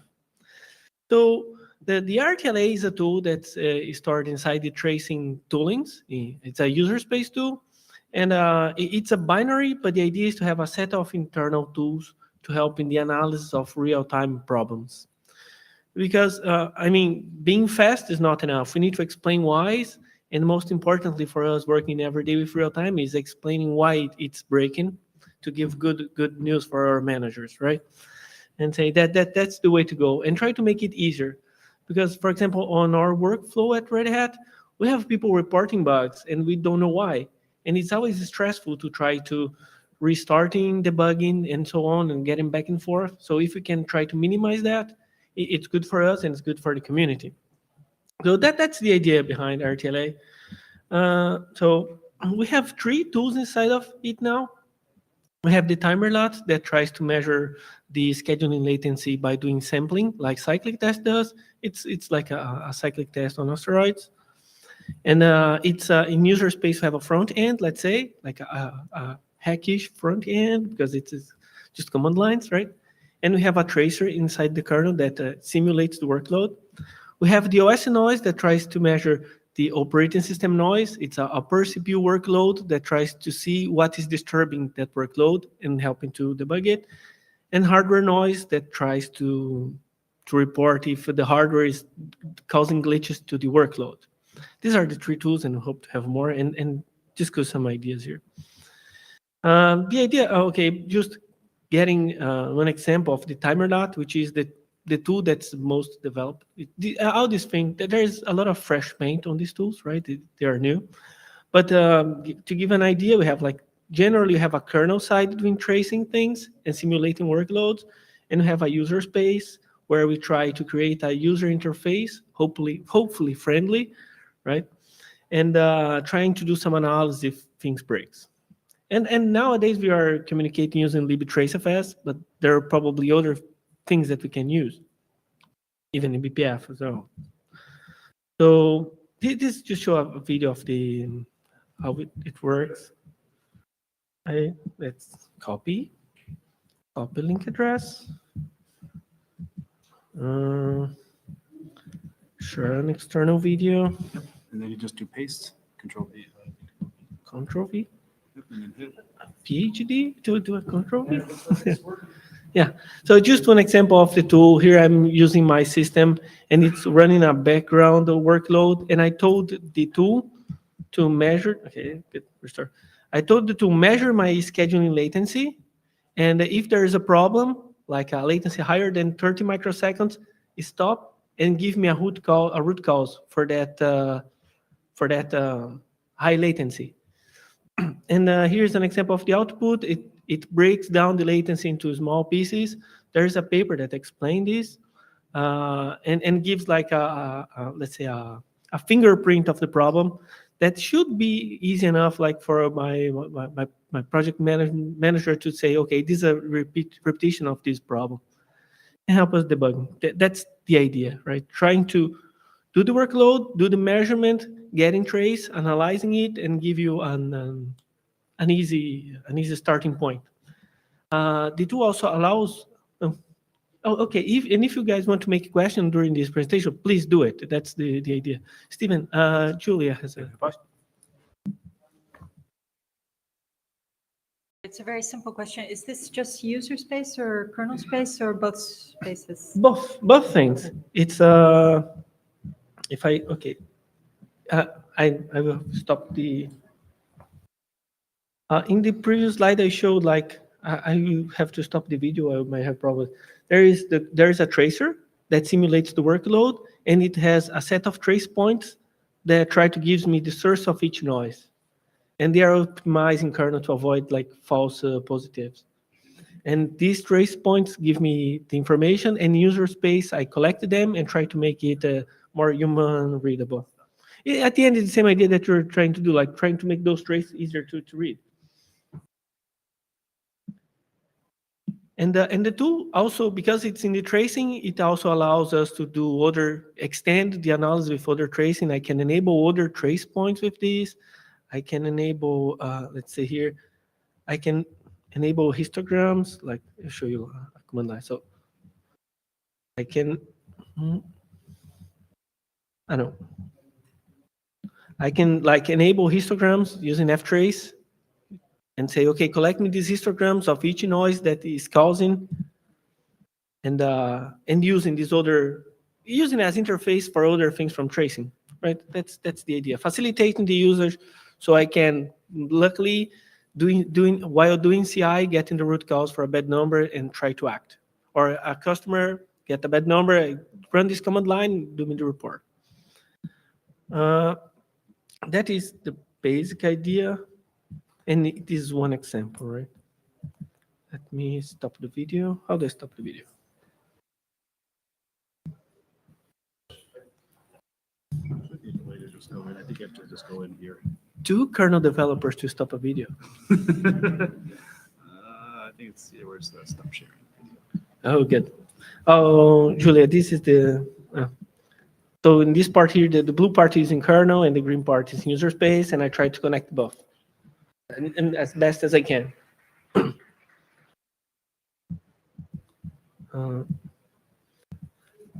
Okay, so things that I have on my to-do list that if there are people interested on working on it or having ideas, things are welcome. We are all overloaded, right? We have this tracer that is the OS noise tracer. It's dispatched per CPU busy loop, And while doing it, there is some sort of trace points that I show here. That the idea of these trace points is try to measure, okay, I have my workload running. If something preempts the workload, sorry, two kernel developers and special people trying to make it happen. So we have this per CPU workload, and when like it's preempted or an interrupt happens, it just reports a single line saying, okay, I had this noise from a thread for this amount of time. And the idea from having these trace points is that I can have like free of nested interference execution times that helps to make my execution times more precise. So in the future, we can do like a probabilistic worst case execution time analysis. So trying to refine things to fit them into the theory of real-time systems, right? Because there are many cool things there that we can apply. So that US noise tracer, this is a per CPU workload. It runs, and if there are interferences, it prints, okay, this interference happened for this amount of time. Nowadays we have the tracer starts the workload, but it's in kernel. It was an easier way to make it happen. The timer lat tracer can run in user space, but I need to still do the OS noise running user space workload. And doing the report, the root cause analysis for this user space high noise, right? And the thing I need to solve to make the user space thing to work is find a way to share a variable, Steve. It's find a way to share a variable that I use, a per CPU variable with user space that I could use like atomic operations. That's if I can find that solution. It's I have a per CPU variable that in kernel, and in kernel I use like barriers and local per CPU data, like to make it atomic. It would be interesting if I could access that variable in user space, a per CPU. What would be the best way to do it? Yeah, but if you have Okay, use RSEC, rest sortable sequences. Oh, good. So basically RSEC is going to allow you to kind of create those small critical sections that allow you to update those per CPU data element from user space and access them. So you're mapping. Yeah. Over here, yeah. So you create the mapping from user space with that per CPU data, and then you map that in the kernel. So the kernel also have access to it, and then you get shared per CPU data between kernel. Oh, perfect. Yeah, that was exactly what I was looking for. I didn't know how to share a per CPU variable with user space, because I did it first in kernel because I can use these facilities. Like I can put a barrier here. I can use local data. I know which kind of data structure to use. In user space, I didn't. And do you just need to read that from user space, or you need to also modify it? Read, just read. Just read. So I even read it, simpler, right? I read it, read the time, and read it back again to see if my timer is consistent. So in that case, you don't really need a RSEC critical section, Oh, right? I know I need because this in kernel data is the counter of interrupts that I had on that CPU. But you just need to index by CPU number to read that information. You have an array of it could be a vector. It could be a vector. Yes. Yeah. Make it cache line aligned for the elements, and you should be good. Okay. No, good. No, it's good that we have a standard interface for that. So I'm not sure whether you have tried the BPF per CPU hash map or Because I need to do a CPU system array. call to get the values, don't I? You need so you want to get the user space like on the local CPU? I the first version of this thing was in eBPF. I like eBPF. I tried it. What I didn't find was a way to get the value of the per CPU map without having like system calls. Without the system call? Without system call. Do you need to get for all CPU or just local CPU? It can be only local CPU. So we're looking at something if you can add map something and just do that. That's Do we have it? Because when I try, the first implementation was in eBPF, but I didn't find that option. yeah, probably not yet. I'll double check. We have discussions on Good. that direction. No, that's interesting. The first version of the OS noise tool was using eBPF.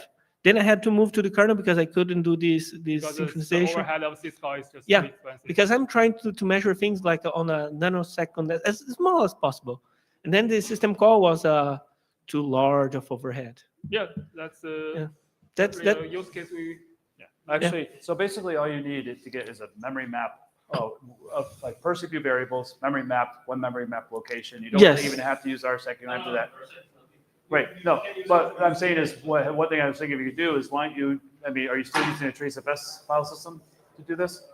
I can use it, yeah. I mean, you have your OS noise. I mean, is it going to be part of OS The noise? directory. What? So say if OS noise or something like that, you have a file in there, you just open it and map it and gives it to you. Okay, so and then I can use this with. Okay, and can that you could do right now, today. Yeah, is that the best way? It's the best way is what works. Okay, but is that acceptable? Okay. Yeah, I already do. No, I mean, I do if you- that. I mean, I've done that code before. I mean, user space. Yeah, in the thread like 2 weeks ago, you sent like memory So, mapping. Yeah, no, just go in and just do the mmap call. You just have to add an mmap. No, handler because there and boom, you get it. look from my perspective. Like I'm sending you a patch to memory map kernel to user space. It smells like an egg, but No, it doesn't. I'm not going back. I'm not going back. Oof, good. Okay. Oh, good enough. So, Daniel, do you have plans to make these auto analysis available for other tools? Yes, that's the idea. So now we have the timer lot because it's the problem that I studied more. Then it would be added to the OS noise. There is a work that I'm doing with Paulo Bonzini, the KVM guy, that we are getting information from the vCPU when the vCPU is preempted, and if it's preempted like with a lightweight or a heavyweight interrupt, and you get those numbers from the guest. That's where the things are going, and then added in auto analysis. Yeah. And also one thing that Valentin is working, Valentin, is having like a way to do, okay, I have an API noise on a CPU, and then he's trying to find a way to correlate these API noise with the source, and that's another, the source of the API who sent it. And that would be another interesting, because that's a common analysis that people do on fully isolated systems. And that's something that we can motivate Valentin to work on. Yeah.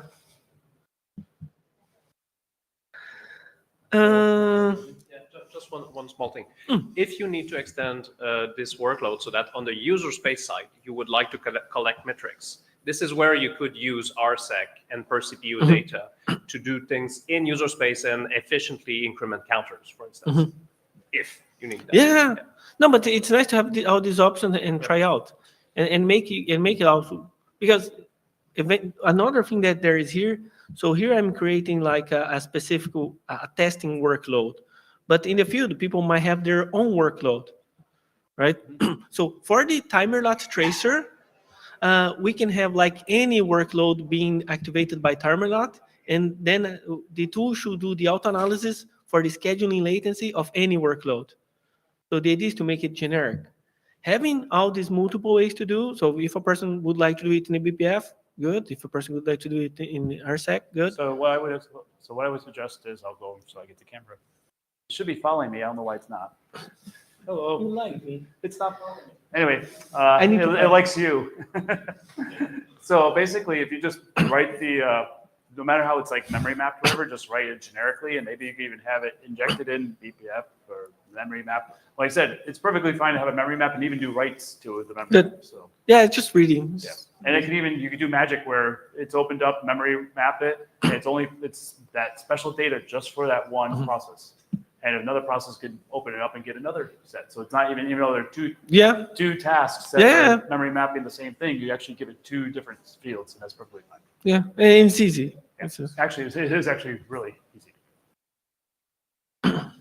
So I just want to give an update. I overcomplicated the problem. So if you want, you have a remap, and you probably use some cache line correctly. It's already like you can unmap it.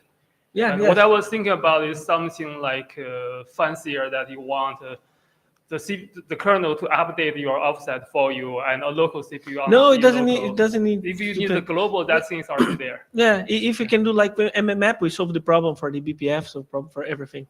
Back in the day, I was trying to use the per CPU variable in the BPF to use only BPF.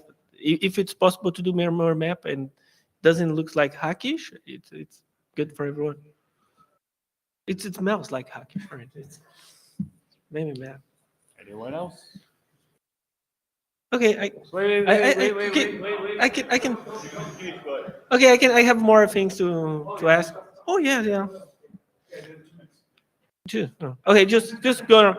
There are other tools that I'm working. One is like to get this execution time that I already get with the OS noise trace points. It's possible to get it without the workload, and then try to use probabilistic worst case execution time analysis, because the data is as the data about the noise is as free of noise as we can get. Okay, there's another thing is trying to mesh the cache noise for each of these noises. My hand is on the cache noise on each of these noises, and we can use like performance counters. That's another idea. So we have like the execution time and how much cache noise the noise gave. And there's another work that, okay, there's even other problems here, but another thing that I would like to add to the tool is a pseudo random workload generator that would generate a workload that we can use to test a sched deadline or any real-time scheduler. But the thing about being used on the test is that we should have to do schedulability analysis of the task set. So for example, generate me a task set that is schedulable under a global scheduler on 4 CPUs with sporadic activation and average execution time of that. And see if the scheduler is giving the expected result from the analysis. And this is it's a more academic kind of tool that would be very useful for us in practice. But finally, okay, is my time over? Well, we're entering break time now, so we want to finish the slide? Yeah, I'll finish this. There is more, like, there was the requests. Okay, I will finish one. I would like to add there's another tool that's formally proof scheduling analysis, but that's for the future. Can we run 2 traces at once in the same instance? Going straight to the point. Because like I can use timerlat, but for me to use timerlat and the function tracer, I need to have 2 instances. But the timerlat and the function tracer, they are not, I know I can use a function graph tracer and the function tracer. It doesn't make sense to run them all together. But can I run timerlat and function tracer in the same instance? Right now, because tracers are special, because they're kind of good things, you can't do that. But what you could possibly do if like 2 overlap is create a new function.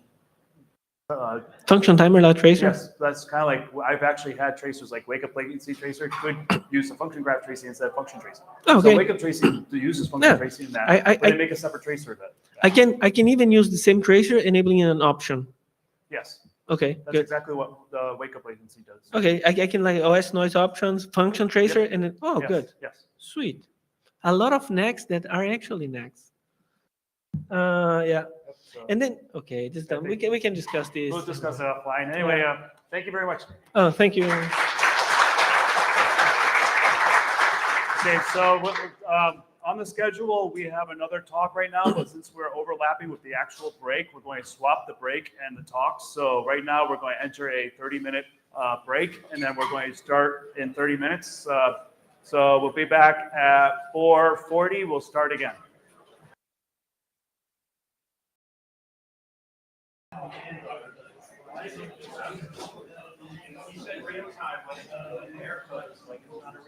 No, you said real time.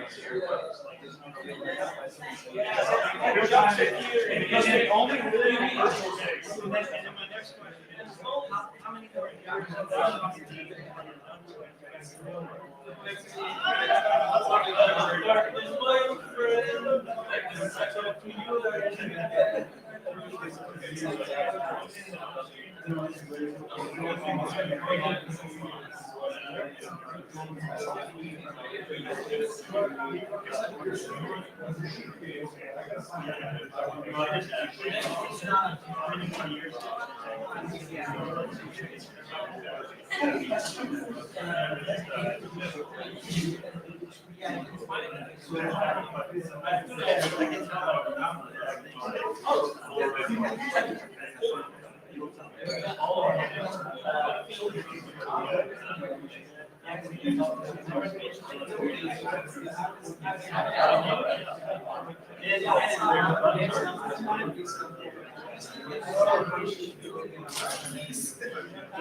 Yeah, that's my only.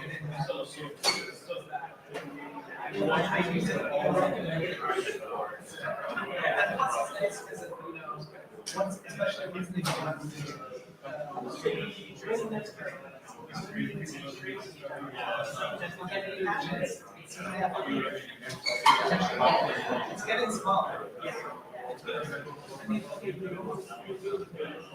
Yeah. Well, this is actually.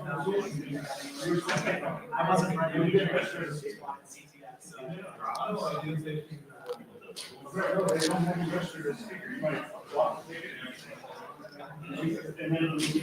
Yeah. So because if you register the speaker, then you can use it. So that's why it's like you need to register the speaker. That's why they're not going to be your kids. Is that why I also got?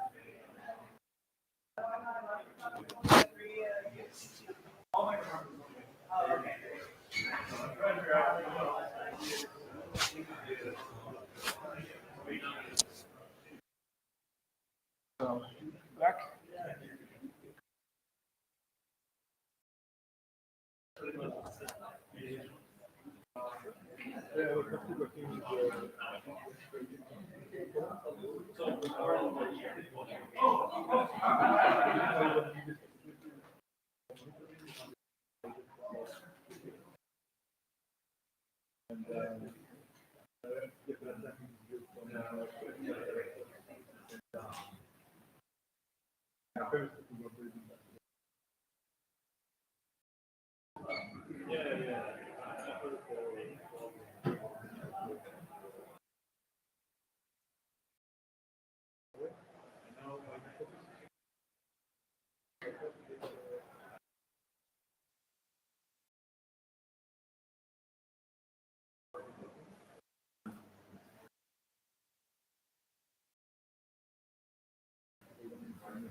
So basically, my ambition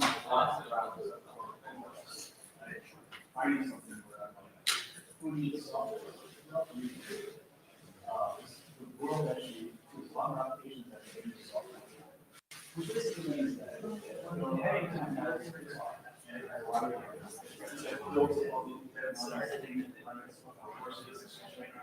software tags, this task is run for audio. And this feature is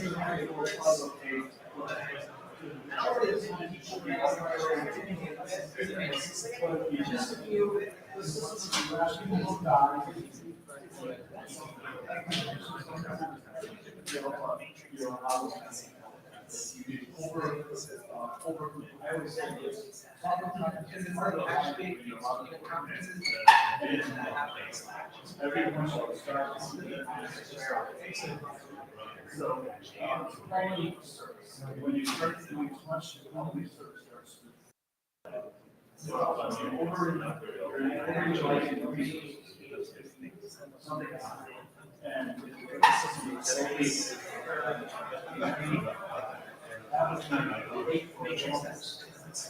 so we start putting your people still want to work with this work as well. Well, all the machine was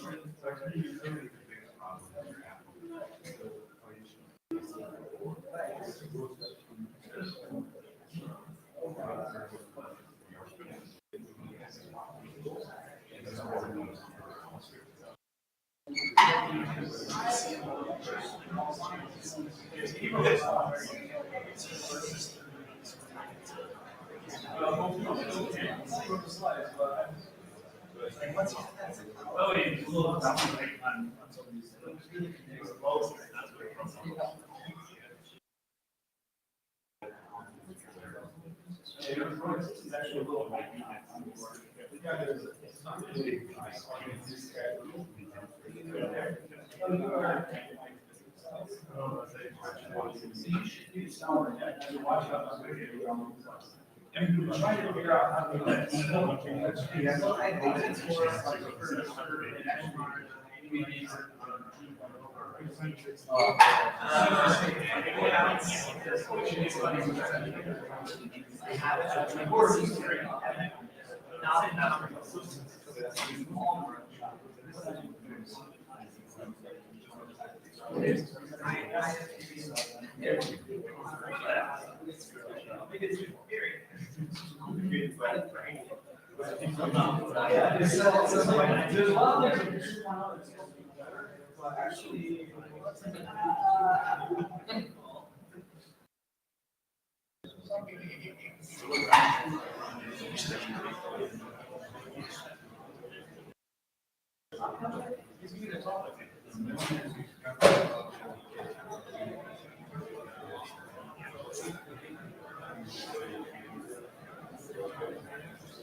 Yeah. By the way, just anyone that's logged in on the thing right now, if you'll see shared notes, and we've been trying to keep notes on things because I will be expecting everyone to be doing a write-up of microconferences. So if you did a microconference, we want a write-up of your microconference, and we're going to have a write-up of this one.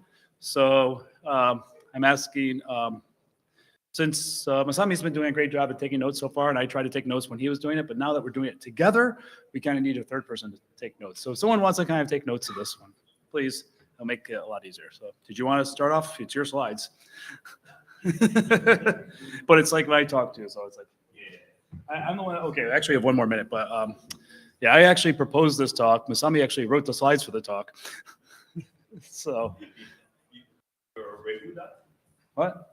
I did review it, but I don't remember a single thing. I reviewed it when you first showed it to me, but no, I haven't reviewed it. No, when you updated it, didn't you? And yeah, I went through it quickly, but I didn't actually go through and look at it. And I was like, well, you know what? Want me to go through it, and I'll try to figure out what you wrote. I think we're time to go. So, did you want to do it, or do you want me to do it? Okay, I'm all right. Yes. Oh, do we do it? Start off. Should I give an overview, or you give an overview on this, or should I give a first a high level what we're trying to do? Let me check that. I think that that will. Yeah, the slide already. What's it? That are including that some overview. Yeah. Okay. Yeah. Okay. So here, I will start showing that there's something like a new idea about that the function parameters tracing with our BTF. So there, actually, that recently we introduced that the function graph with the return values, so that it can show that the function graph with the return value, so that you can see that which what return value is returned from the functions. But actually, that as you can see, that this one is just expected that all the function return that some integer value on the register. So don't check that the type. So that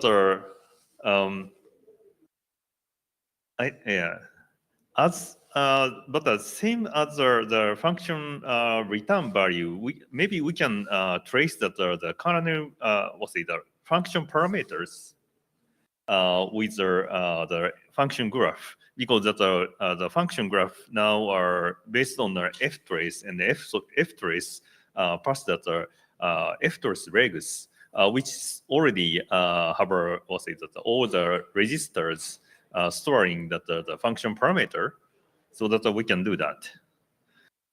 But how to get how many parameters we will get, and what each parameters has what kind of types we need to know, so that we can use that BTF to get those information, like.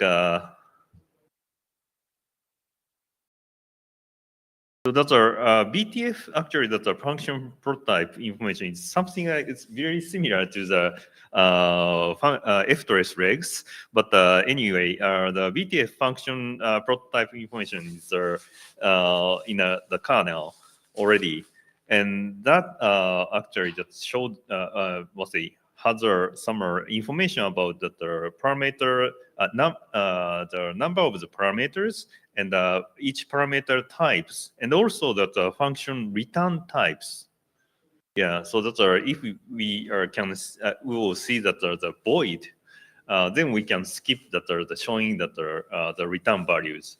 Yeah, or if we can see that that is a Boolean, then we can just show that the true or false or something like that. So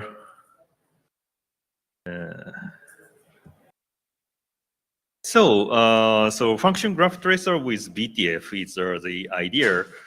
actually, that are someone who works in, they already sent us some kind of prototype of the BTF, the function graph, but that that can show that all the parameters and checking that the function return values value type. So that is the new idea, but there are some discussions. Yeah, how many? So for example, how many parameter we need to that are saved, or what kind of performance degradation can be acceptable, or something like that, and of course that the interface, how the user interface is. Yeah. Those are maybe your discussion items. Yeah. Do you have any ideas or questions? Yeah. One second. Decided I'm going to be, since I'm one of the speakers, I'm going to be getting myself a lapel so I don't have to walk around. But here we go. So I'm wondering, is there any interest, for example, for pointer that has type, not just one pointer, for example, to get the data inside the structure? And if yes, then you yeah you require to determine if the pointer is an input or an output to the function. So which is not we do not that in- today. Sorry? We have that today. Oh, yeah. So yes, with the in the what's called the F probe. F probe event actually that doing that some already supporting that such kind of precise function parameters. But this point, I think that we just need for the function graph tracers, we maybe need to start from the just raw parameters, raw values of the parameters. And so that is my discussion item about the So user yeah, 'cause, interface. just like your interface. So basically, I mean, it doesn't have the BTF format. So, but what I do is when I want to know like a value of a function parameter within the thing, and I've given talks on this and showed it at Kernel Recipes. Look at one of my Kernel Recipes talks where you could say you could offset. Right now, this is a very simple one, but in his up here, I don't know if you could. Up on the args thing, you could actually put a parameter and say dereference this arg. So you can say arg1. If you know what it is, you could dereference it and then say a value. And actually, I showed someone from like a socket pointer from one of the networking tracks. And I followed like the socket pointer, found the device, found the name, and then actually printed the name of every single socket, following the parameters of a single parameter of a function. I was able to follow that and print that out. But it requires having the VM Linux with debug information, opening up GDB, and I go through and you could do like a size, like kind of like the offset of to find everything. There's a little trick, and then you can follow through. That's not what this talk is about. The talk is actually my goal, and like Masami's mentioned function graph tracer. Actually, I want it for function tracer too. Is like give me function tracer, and it shows you every argument, like all the functions in every single call. It shows you the arguments, which when you don't want that extended stuff because that'd be a little bit more complex. But you could add that to the trace and see it for that 1-2 function that you care about.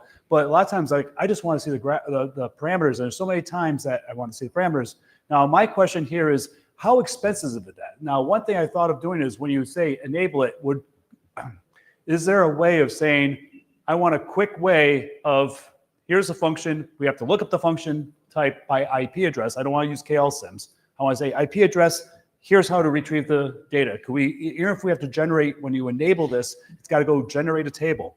And maybe if I could generate a table that just reads all the BTFs and maybe even says this, like we could break it down because there's only so many types of parameters. Maybe we're not going to put the name of the value, but just put value, comma, value, comma, value, comma, because then if we don't need the names, that means we could look at all the functions with the same type of parameter. So if you say this is an int, this is a long, this is a pointer, it could actually say, we just say the types and then put that into a hash table, create that so we know what to look at. And then when we get the function, we just go down the table and say, this map every single function to its type and just like maybe an enumerated thing.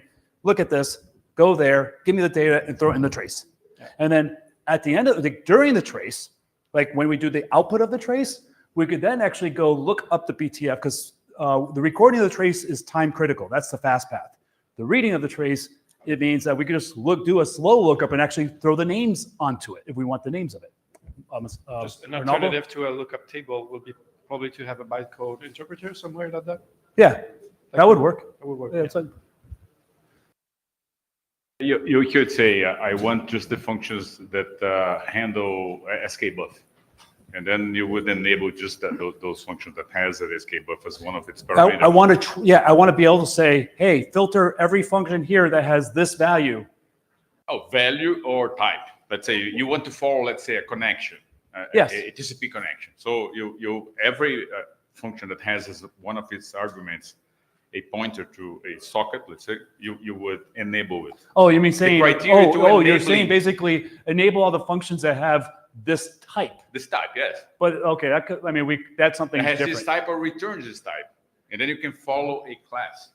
So that's interesting. So add that. I want to say filtering on type prototype. Yeah. Filter on actually, prototype. Actually, I did a tool like this a long time ago. I can provide the output that it shows, and then we can go from there. So yeah, that's a good idea. Yeah.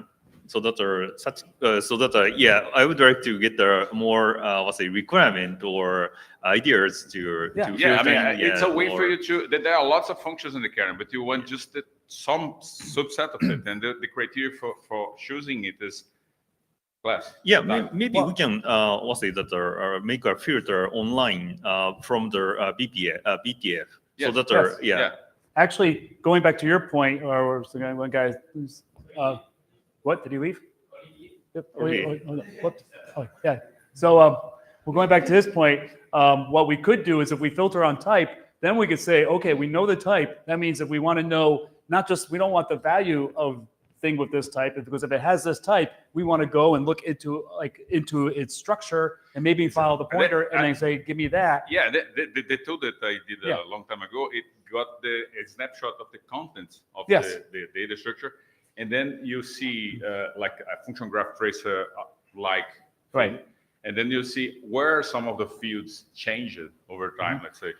So you can follow, let's say, I use this for following network connections. So the congestion control parameters, where they were changing, like when was that the congestion window open, reduce it, double it. So you could go back in time to the place where it happened. So I think once we start adding function parameters to the trace or whatnot, I think this will extend a whole bunch of type of filterings that we could do. So if you start caring about digging into pointers based on type and everything, one thing you will want to consider is allowing that not only at function entry, but also at function exit, because you have some arguments that are pointer to stuff that are actually output arguments. And you want to sample them. And actually, part of the work that we're working on here with Masami's work is the ftrace regs is going to be passed to the exit as well. So you get the parameters passed to the exit. And then we have an address, then we can say, okay, on exit, read this address and print it. Yeah. So yes, that's one of the things that we're actually, so add that to the list, just so we remember it, because I didn't think about actually reading the contents of it. Yeah, I have a similar experience on my user space function trace of UFtrace project. So it gives it can give you an argument of function parameters. Yeah. And its types, but it right now it doesn't follow the pointers, but you can give it this, whether it's integer or string or something. Then, or you can just simply follow the reader dwarf format in user space and figure out how many arguments in what the data type is, right? And record all of them. Well, we don't have dwarf in the kernel. We have BTF. But you have BTF the same, And as Arnaldo mentioned, it'd be nice you have the types with the filter. Type by So the first thing I want to make sure that's going to be probably the most complex thing is this types and everything has to be done before the trace starts. So we need to make a table. Like we have to look. I mean, we could make it easier and just say do all, allocate once and just have a table that just allocates everything. Every function has some sort of information about what its types is, and then a hook into the BTF thing. But a lot of it is just going to have to be a really quick lookup. So I don't want to be searching every single function. I want to say once I find this IP address, I could do a binary search, which should do it rather quickly. But then right there, just tell me, here's enumeration. Just get this data, throw it in. Everything else is going to be post-processed, but we want to do filtering or that. We're going to have to say, if it's on this function, we have to have a little flag or something that says, okay, you have to do something more. Yeah, so it's right. You have trace. You have the tree of the functions to look up by address, function address, and it has a list of arguments of its type. So that it can record the type for each argument and look up. So that is kind of the function filter. So that but we can use that the function prototype to make our filter. Yep. So I was saying I may not want like just a filter, but actually just maybe like a trigger type thing. Say on this function, do something a little bit more in depth, but have all other functions here's just the parameters. So you could filter it whatever on just normal filtering. You could filter it per parameter, and just everything will be like that. And it also has a feature to compare the difference to a single argument value or some global variable values, or even with the PNU counters differences from the beginning of the function and end of the function. So wait, we're comparing what between the beginning and end? If you watch a global variable, if you want to where it's changing. So right. Actually, okay, on tangent, there's this one person that started that object tracing, which I have an idea, but never finished, and it's something I will look at. So just on real quick tangent, there's this one idea out there. It was never really done the way I wanted, so it hasn't made it upstream. It's called object tracing, which basically says, give me some value. You could either get it from a function parameter. So this is part of the thing with the BTF parameters is say, when I get this parameter from this function, I want to follow that. So once this function's hit, give me that parameter, and then every function after that is going to give me an update of what the value of that variable is. So if you pass in an address or something, it's going to then, if like say a value within that structure of the address, every function is going to give you that value at every single function. Once you hit that, boom. So as a tool, if you look at it, it's called like object tracing. So you could do like every function entry, it will look at a value someplace. Yeah, I'm thinking of the feature that it reads the value of the specific variable at each entry and exit, but it only emits the record only if it's changing. Right. No, actually, it does that too. Yeah. It will read the value, but at every single function, but it actually only traces it on modification. So once it says, oh, something's changed here, it will print. And actually, we have logic in there to save the last function. So actually, it could actually print, like, so say if you had a variable, prints the variable value, and then goes go. Then notice that it changes here. Not only will it print the change, it'll actually print the function, the last function it was called, because we actually have a way of storing stuff like that. It will inject the function called where it didn't change. So because it's happening at every function, you want to know when was the actual last recording before the change. So once you hit the change, you want to know where the last recording was before it changed. And we actually could show that too easily. We have that functionality in there. Well, Louis is behind you. Then you can do it. Slight tangent to your tangent is that if you want to do this for global variables, BTF doesn't have any information on global variables, but us debugger guys would love it if we had another excuse to add that. Okay. Well, you could do a global variables with K-probes. You could every K-probe, you could actually, I don't know if we could do it for function tracing. We could do that, but maybe add it for the function tracing. But but for this object tracing, if you had a global variable, you could do that exact same trace. Every single function call, it will print the global variable, or actually it will print it only on change. Yeah, I'm saying we don't have time for it. Right. For the parameters, one thing that I would love to see is to have an action such as trace on, trace off that you have, so that we will start seeing the parameters for the functions after a certain point, or from now on, for example. Wait, you mean to show normal function and then see the function for the or no? Yes, after a certain point, or why after a certain why wouldn't function. you want to see all the parameters? Too much information, maybe. Just to keep the tracing clean until I really need that information. Well, That would be some, like you can write that down, but that's like probably, we could do that, but that's like, I would say it after we got everything else done. If it seems feasible, because like, to me, I always like, if I get the data, I get the data. Maybe you worry about not losing data, but then you get to create a separate instance. But Okay. So you mean you would collect that anyway? yeah, that's Oh, what I'm okay. saying. I Yeah. see. It's your point. Yeah, because it's not, it's going to be very, very low overhead, believe it or not, if we have this really quick table. I mean, actually, it may or may not be. We'll have to do the actual, we haven't written the code yet, so I can't actually tell you what the benchmarks are. Yeah. So you have a table in mind? Sorry. What would that table look like? I mean, compared to doing a bytecode? So, okay, I would, well, we could do, no, the problem is this. Well, bytecode, you have 40, or actually now 50,000 different functions. And each of those functions, you're going to just say the table. So you have to have a table of when you hit that function, you have to know what to do with that function. Yes. So that's the first table. Yep. Now, what you're saying, maybe it created a bytecode thing for each one of those things. Well, we have to generate a bytecode for each one of those things. I don't know how long that would take to create. They can be pretty small, each of Can them. and then can you say, with the bytecode itself, here's the question, I know it's time now, but the bytecode, then I guess we could generate a bytecode for each one and then see if they already exist. But then I would say we have a table to go do a lookup for which bytecode. I mean, we could do that, which I'm like okay for, or just, yeah. I mean, to me, it's just going to be this function. The question is like, yeah, we could do bytecode, Or we you could create a shadow mapping of all your text and put the bytecodes at the right location where the instrumented functions are. So you have your table flat like this. Yeah. So I think that that might be an optimization, because that's more of to me, that's an optimization of the implementation. Right now, the implementation might just be like, hey, just randomly read these values. You said you wanted this to be fast. So. No, I do. No, I do. But I'm like, this is like, I'm not saying not do this. It's like, basically, it's a step towards that. Ideally that, but I don't know how hard that will be. If it's easy, I'll do that first. I don't.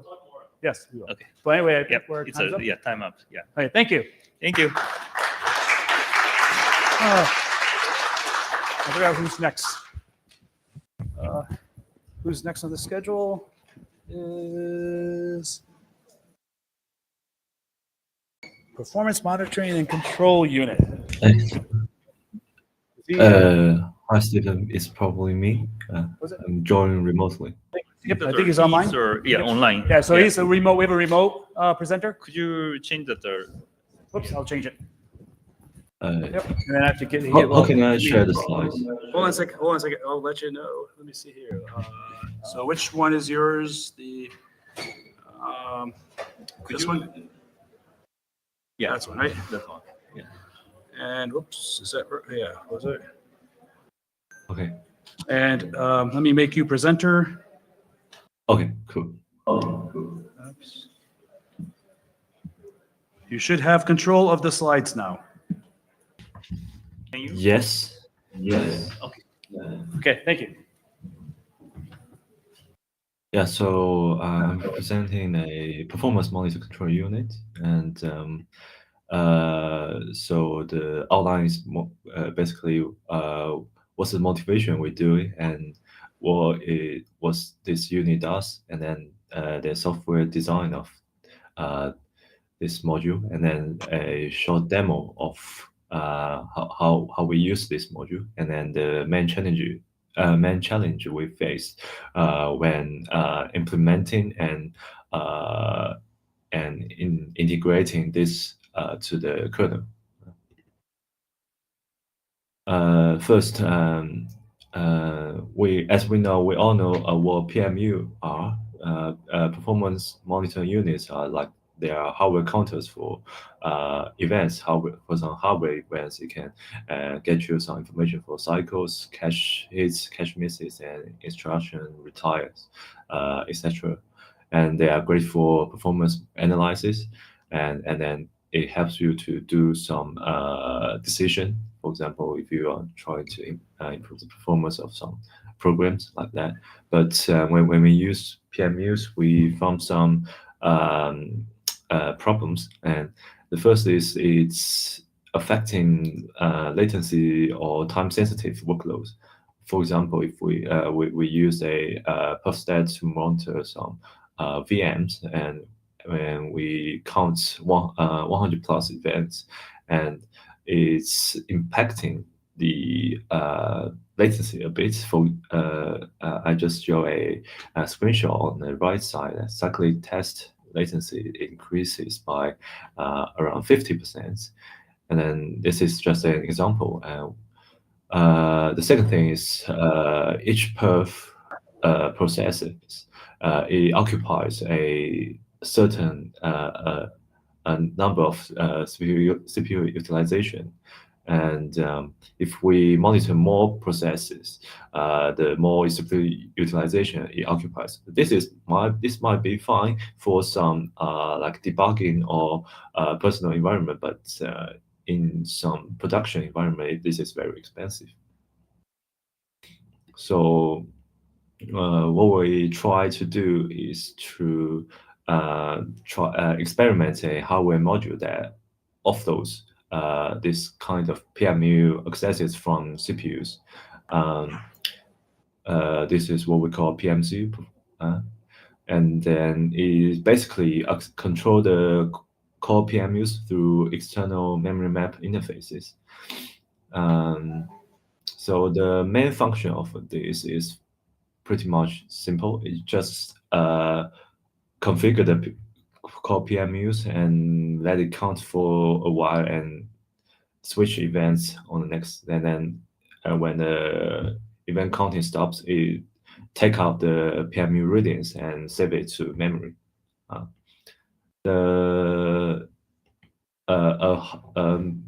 simplified hardware view is shown on the right side.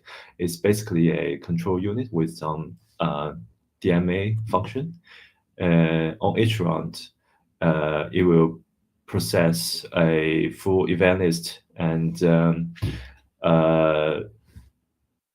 so in each round, it reads several event IDs and get this event IDs and set them to the PMUs for all cores, and then it start counting and just wait for a period and then stop counting. Then it take out all the PMU readings to memory. This is just like some normal perf sampling thing, just like the software method. And then when it finishes all rounds, it just issue an IRQ to get a driver node that we are all done, and then you can take out all the data. Okay.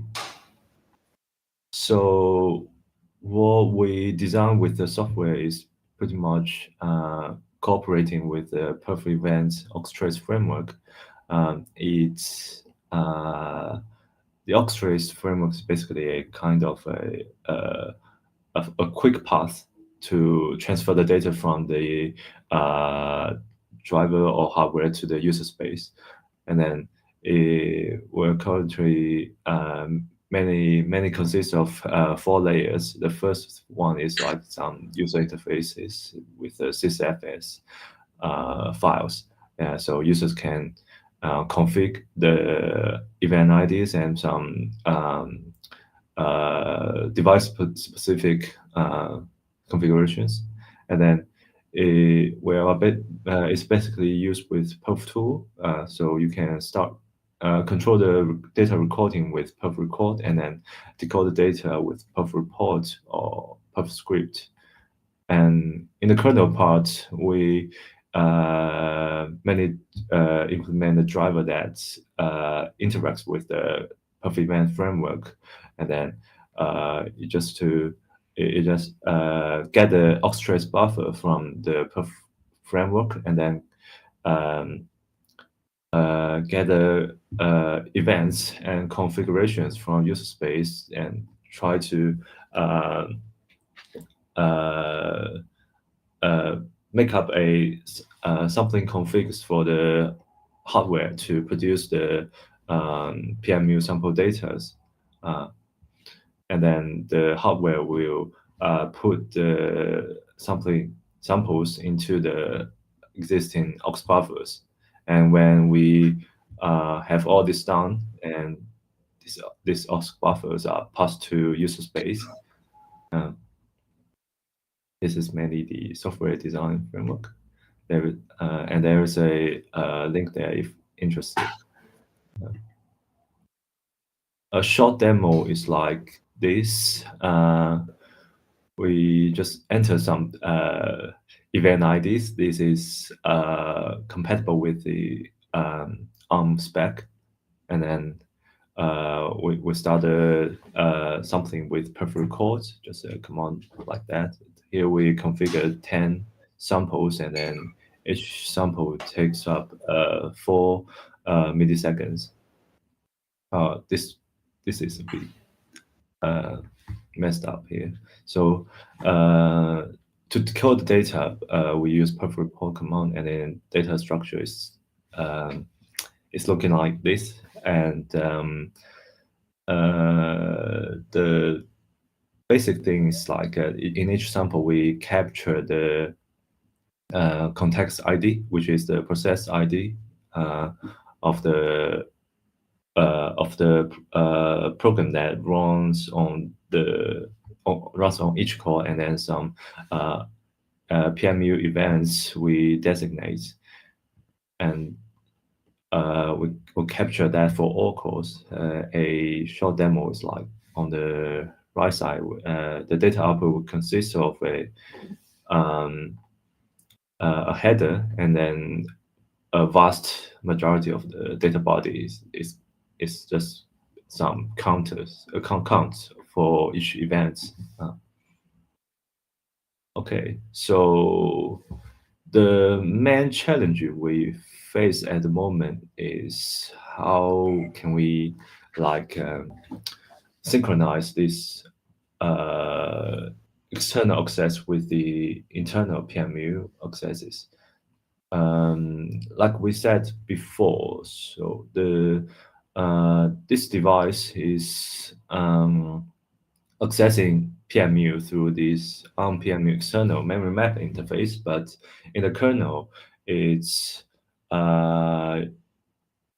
accessing with the sysrec interface, and there's no other method in the kernel at the moment. So when there's another device or another CPU to accessing this PMUs remote externally, there is no synchronization mechanism. For example, when we issue a perfstat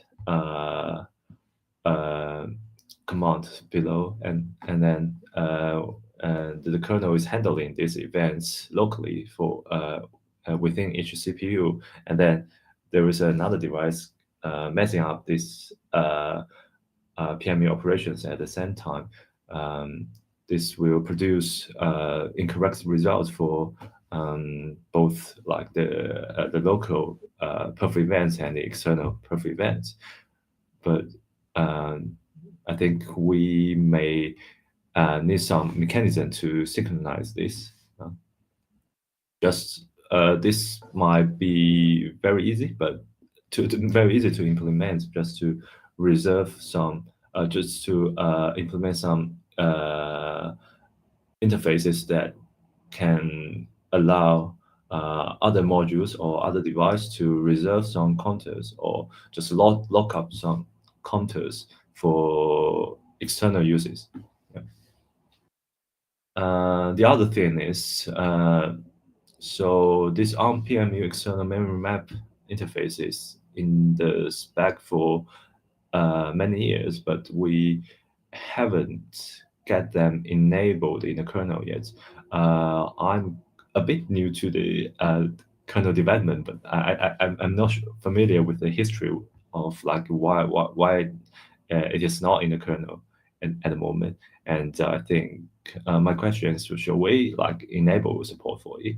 Shall we like allow other CPUs, even in the kernel, to access these PMUs for just the target CPUs? And the benefits for this is pretty much like the prioritized, so the target cores can focus on what it what is currently executing, and then it can avoid handling the perf events, interrupts, and so there is no like some other works than the its main job. So there was, and then you can use another CPU to just help you doing this PMU monitoring thing. Yeah, that's the that's what I have at the moment. So I think these are the two main questions. Yeah. Yeah. So hello, I'm Mark Rowland. I'm the ARM PMU maintainer. So historically, one of the reasons we do not support this, and one of the reasons we had no plan to do so, is that the external interface is. So this is the external interface, and that word "external" is the key part. It's designed for an external debugger when the system under test is being like paused, whatever. It's not really designed for shared access. And one of the big things there is access control. So the external interface does not protect mode exclusion. So for example, if I'm running in a normal world at EL1 and I go and poke the PMU, I can only monitor myself and my processes. If I poke another CPU's PMU through the external memory mapped interface and it's running in secure world, I can now monitor things that I have absolutely no right to look at. And that is a major security issue. So that's one of the reasons we do not do that, just to be clear. That's the case. It's mappable by anyone normally. There's nothing preventing it in the architecture. So there are things that... Yeah, sorry. So my understanding is you're not meant to integrate it that way. I don't have the specs to hand, and I think we need to have that discussion offline. Okay. But that's one of the major reasons that we do not support that, because people shouldn't be building it in such a way you can do it because it'd be a security issue. We can't rely on it being there. We know that all the other stuff is all is CPU local, etc. So the existing stuff works. One of the other things is that in addition to individual counters, there are a bunch of controls that affect a whole bunch of counters. So it's not just individual counter state. There's just a huge amount of additional state here. So it's actually a lot harder than you've figured out so far. Is this on? I don't know if is it? Okay, I was gonna make sure. Well, I should have a mic on, so hopefully you hear me. So I guess my question is there a other workaround you could do, or is this, I guess you're getting a performance benefit from using these, is what the reason. So was there a workaround to get the performance benefits, or just say, hey, we're in no secure mode and we do this, so you can't do it? Well, I guess the idea is to do this on production systems or something. Is that correct? That you would Yeah. The main purpose we do this is for some performance benefits, and then maybe the security issue is something we haven't considered before, but I wonder whether like the ARM is like has the potential to like pushing this forward, like for implement some security regs or mechanism in the spec or hardware. Not sure. Yeah. So I don't. It's not an answer for security, but we have. Used the come over here so I VPF. can see here, so because I don't know why it's not moving. It's following the It's supposed to follow that, yes, but it's not. It's not following that one. But,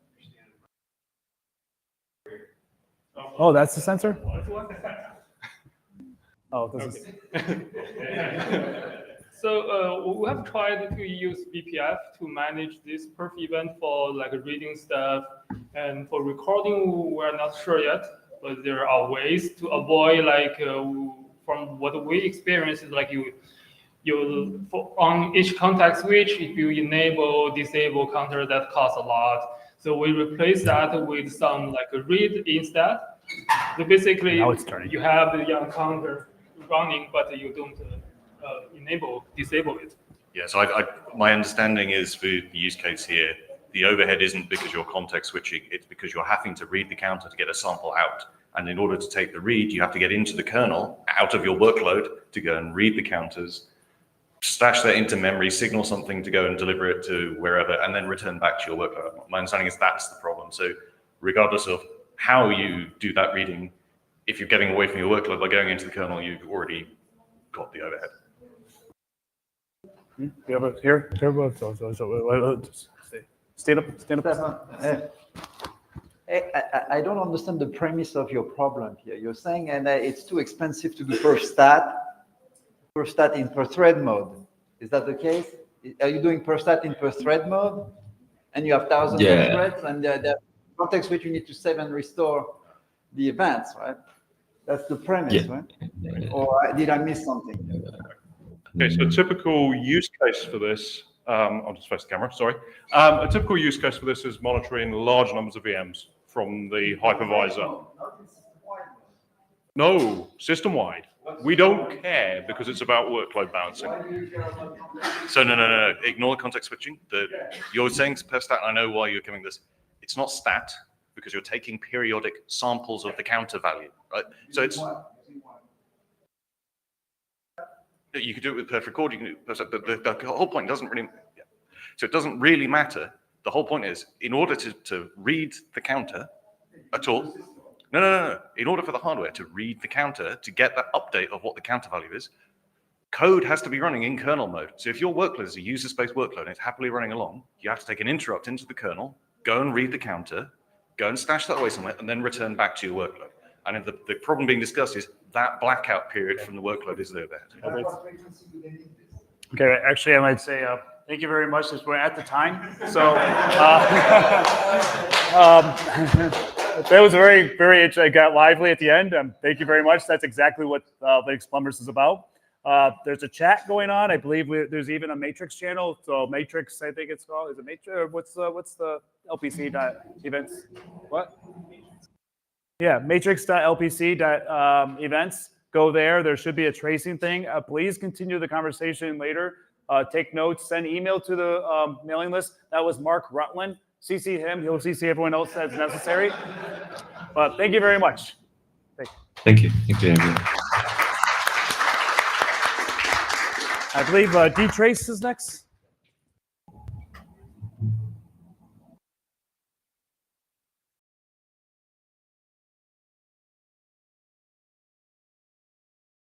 Be there. I think that's yours right there. Oh, why is it? Oh, okay. It's just arrow. Oops. Oh, wait. I got. If I click it here, maybe. Oh, wait. Why is it not? If I do, why is it? Wait. Did I take this? Wait. I got manager, so I'll get rid of this stupid. I don't know why this thing's.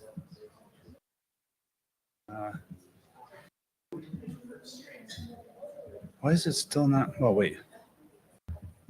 Why is it not? There we go. Why is it? This is weird. This is something. Yeah, now we got the whole thing messed up because we had that. So wait. Yeah, always lose a mouse here. Whoops. Or just or just click that right there. Yep. That's I don't know why it's. That works. Yeah. Okay, thank you. So my name is Chris Van Hees. I work for Oracle in the Language and Tools department, and I've been working on D-Trace for, I don't know, longer than I can remember at this point, probably about 13 years. I'm going to give a very, very brief overview. Otherwise, we're going to blow through the 20 minutes just talking what D-Trace is. Give a bit of a very brief status update and then get into some of the challenges that we're dealing with. So very, very, very high level, D-Trace really exists to consider that you have an existing system, it's doing something unexpected, you want to know what's going on. And ideally, you want to do this without having to reboot the system, a typical tracing scenario, and ideally as stable as possible, obviously. So it's a programmable tool that can do dynamic tracing. So we have a scripting language in which you can write your tracing scripts, specify what's probes you want to attach to and what you want to do when they fire. So there's clauses, can be associated, can be conditional clauses. So it's very dynamic in the sense that it can respond to trace events. At the moment a probe is happening, you can identify what else is happening, and I can modify how you then respond to later events. And that's kind of the strength behind it. You really want to be able to script a whole session of tracing. So where are we with this? So right now we're very close to feature parity with what is officially, I would say, documented as dtrace as a product. There's a few small things that we're still working on, but I would say in terms of functionality for really being able to do tracing, you're probably about 98% there. So it's really pretty much where we wanted it to be. And we've also, actually just in the past couple of weeks, decoupled it from some kernel patches that we were depending on that are not upstream, which was kind of really a hindrance to be able to use it on upstream kernels. So it imposes some minor limitations. It's still better to have them, but at least you can trace now without those. So that's the big thing. It works with standard upstream kernels without additional patches. That very thin line underneath is kind of the disclaimer that lists a few things that currently are limitations, and I'll get to that. So where are the challenges? So one challenge, which is not so technical, is the fact it's a product. So we have to support it on a whole range of kernels, and BPF is still going through quite some changes and has been going through changes as we have been implementing dtrace on top of it. And we still have to support those older kernels. So we're limited to using sometimes features that we could do better with helpers that now exist, but we just don't have them. And we've very much had issues with the verifier. As the verifier has been improved a lot, it also has changed in behavior a bit. So it is sometimes hard to deal with that. But there are complications. It has to do with the fact that we need to be able to support it on multiple kernels, and it's something you can put up with. The verifier still is, like I would say, one of the primary ones in the sense that we're generating BPF code dynamically from a descript, and we need to the extent that we can, guarantee that the program we're generating is not going to be rejected by the verifier. And that has posed quite some problems. So there is the fact that we have limited state tracking. We found out that, something that I can guarantee for myself is, code that is valid, especially if it's a very small function. The verifier may still reject because it doesn't know what the semantics are that are being encoded. And it has a limit. It can only evaluate 1 million instructions, which seemed like a very big limit until we started actually trying it. And because the programs we generate, again, these are often fairly long-running, fairly complex tracing programs, the verifier sometimes has to go through all the possible values to, for instance, make a function call to verify that this call is valid for all those values, and it just blows through those million instructions like in no time. So that has been kind of a big headache, and it's an area in which we definitely would like to make some improvements and help with that. Just as a very basic example, so this little loop, if you have I is my iterator value that I'm using, which is bound from 0 to 10, and I know J is also going to go from 0 to 10, the verifier does not know this. So it is basically going to assume that it can be the entire range of, in this case, possibly a 64-bit value. And if this is a more complex function body, it's going to then evaluate this for every single value like that. And that's going to, it's never going to pass the verifier to be valid. So we have to be very crafty with our code to make sure that we don't introduce things like that. The tracing subsystem is what makes it all possible. We still find some issues with it, which does not mean it's not good. It just means that, we're pushing it and we find some things. So one of the annoying ones, and it's more towards user visibility, it's not from a technical side as much for us, but there are functions that are listed in available filter functions, which generally make the assumption that you can probe them. But that doesn't necessarily mean you can put a K-probe on those functions that, for instance, the entry and address. So that makes it a little bit difficult because one of the functions in dtrace is to be able to list what probes you can implement. Okay, I don't know if I could be heard, but oops, just make sure I don't. Yeah, I know it's over here, but just so wait, you're saying that the available filter functions are something you can't put a probe on, or like a K-probe? We found some functions in there that if we try to put a probe on the entry address for the function, it actually the kernel will reject it. It doesn't place the probe. What, like a K-probe? Yeah. Do you have anything that should switch over to using ftrace? Wait.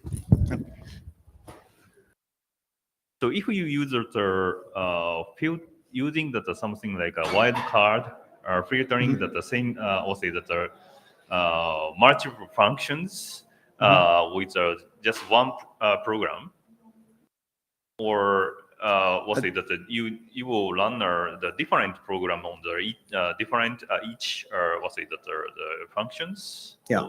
Yeah, we usually do one program per function that is being solved. But it's in this case it's so I mean we're switching. That's a little bit what is kind of one of the issues that I was using one of the functions to implement an exit probe for when the process exits, and so task stats exits is a function that is listed in there. And when you actually try to, and I even did it manually by just echoing to the kprobes events file, and it won't do it. Apparently the function. And I don't know if it's because the compiler optimization did something. No, if it's if you see it in available filter functions, that means ftrace has access to it, which means if you enabled function tracing on that, does it show up in function tracing? Because of I haven't tried. That's what I was figured if I use f entry probes, it probably will. Yeah. Then it should work, right? Yeah, it should work. So Okay. that yeah. So it's another good argument to get away from K-probes as much as we can. Yes. Okay. So definitely we'll do that. So another thing that we find, and it's more of a user thing, is sometimes probe creation failures can be a bit obscure, and this is a combination of if it's a matter of whether we can create a probe, that there's at least some clarity there because it's fairly well understood. Sometimes attaching of PPF seems to fail, so we're trying to investigate what some of those areas are, and it seems, at least from my perspective, that the that's if any form of error reporting is rather limited, which either is usually something like an enoent or an einval, and then you can figure out beyond that what the real reason might be. And then creating and removing K-probes and U-probes can be slow, which moving away from K-probes for at least function boundaries is not much of a problem. The U-probes is a bit of an issue. I mean, do we have the Yeah, I would like to know that how many functions you would like to trace. What is it? How? What's the order of the? We're talking about like in order of about 10, 20,000. Oh. With K-probes? That's yeah. Yeah, even if we that's when we need the function tracing. No, even if we use the function tracing, that will be slow. Yeah, I tried to check that. I think that more than 10 years ago, I think I have made something like a trial to put the K-probes on the function entry, but that should use the ftrace. Yeah. Because the function entry K-probes using the ftrace to trace that, but the problem is to accessing. How I say that there are many program hundreds K-probes hundreds on the set on the different functions, and those functions will when the function call back, then it try to find that the appropriate the callback from the hash table, and currently the hash kprob's hash table is very small. Okay. But Yeah. well, actually, another thing is, have you looked into actually just registering with ftrace? If you just instead of putting a kprobe, if you're doing 40,000 things, you can easily just get an ftrace handle, and it will give you and just if your infrastructure just says register this with the ftrace. Yeah. You create an ftrace ops that has a hash where you can say set filter function, then set all the functions you want to attach to, or you can do it by IP address or whatever, and then you get a callback handler that gives you the ftrace regs that you can then extract everything you want from it. Okay, that works. Then I guess uprobes is then still the remaining problem, probably. Uprobes would still be a problem. That we then, have, yeah. yeah. Yeah, uprobes is very slow because that is just for replacing the ptrace interface.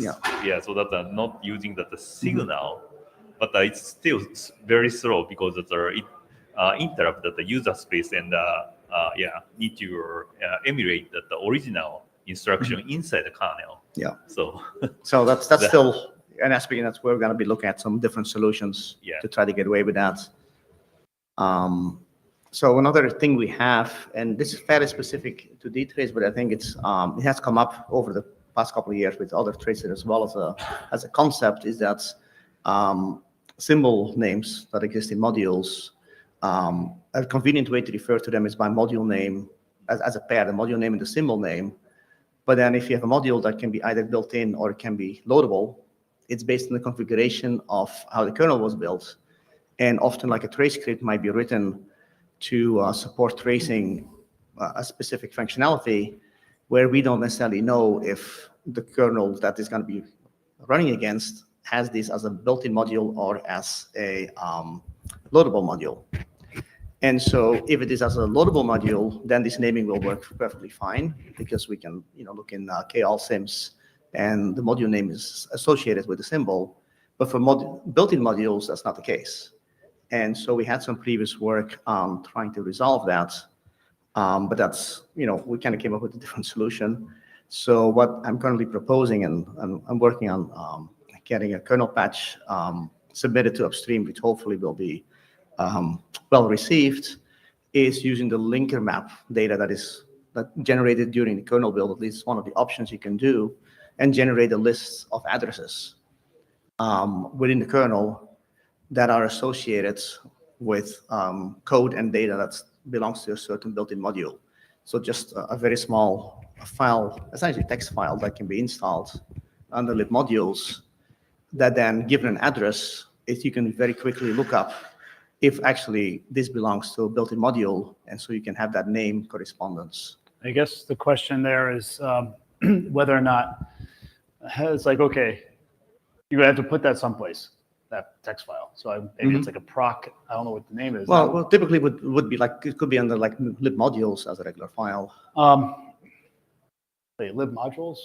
Like libmodules on the file system where all the loadable modules are stored, and there's already a couple of files there that have to do with built-in modules. Oh, you mean make it as like just, so it won't be. Literally a text file. Oh, basically a text file. It's not something like interface to the kernel that tells you. It's just that when with this VM Linux, here's all the things. So it's just another thing. Oh, God. Yeah. I think that would be a trivial. So that can be combined with the KAllSyms info to have that naming convention.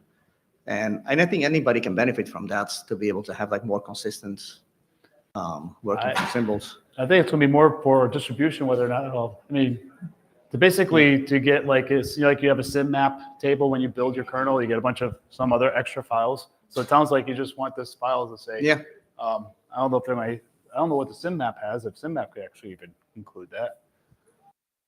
Is anyone familiar with that? I'm not really sure what's in those files, because there are other files in there that might even already have that information. Yeah, I don't think it's in a system map because the system map is generated. Well, it depends on how the kernel is built, but depending on how you build it, often the final VM Linux is built from a vmlinux.o file, which already has all the objects linked in, and then no longer has the information about which compilation units symbols came from. Right. And the system map is based on that. So I actually wonder whether that information is reliable, or like you can really get that if you think about like link time cross file inline, right? Like you build everything in vmlinux.o, you can totally like you inline something. It's not a module. link Just time you can inline optimization. into a different function. Well, And- like, usually with module built in, they're very seldom cross module stuff. I mean, there will be code. You only worry about the main functions that are built or would normally be in a module. So when you do a module, like when you do built in, like, instead of saying M, you put asterisk in your make menu config. So it's built into the kernel. Those files usually are not going to be pulled in, but the link time optimization, LTO, might actually cause pain with that. Well, right now what I'm doing is I'm deriving information from the actual linker map. Yeah. So I know where the linker has placed. Yeah, but it can also remove. objects. We could remove stuff too. But the linker map lists exactly how the final object is created. I don't know enough about that. Yeah. Everyone else is expert in link. Well, we have a compiler person here, but I don't know about PLT. No, we're just saying if ideally just here, I'll just give a quick overview of what it basically is. He just needs information of when you build the kernel, you could do it either as a loadable module or you could say build it in. So it's just built linked right into the VM Linux. So the question is, would like LTO or something like that mess everything up because he wants to give just a bunch of addresses so he knows where this address range or this address range is from this function that was built in.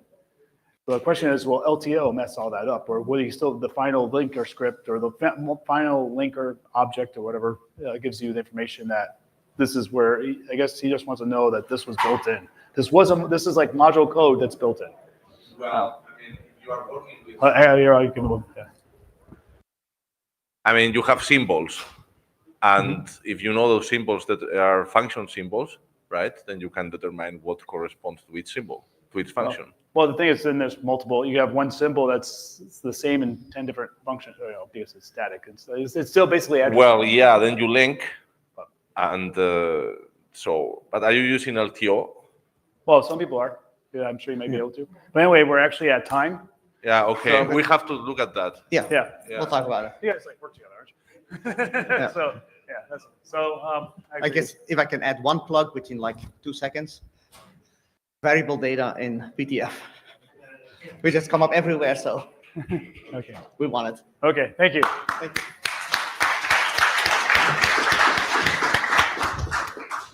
And we have one last talk.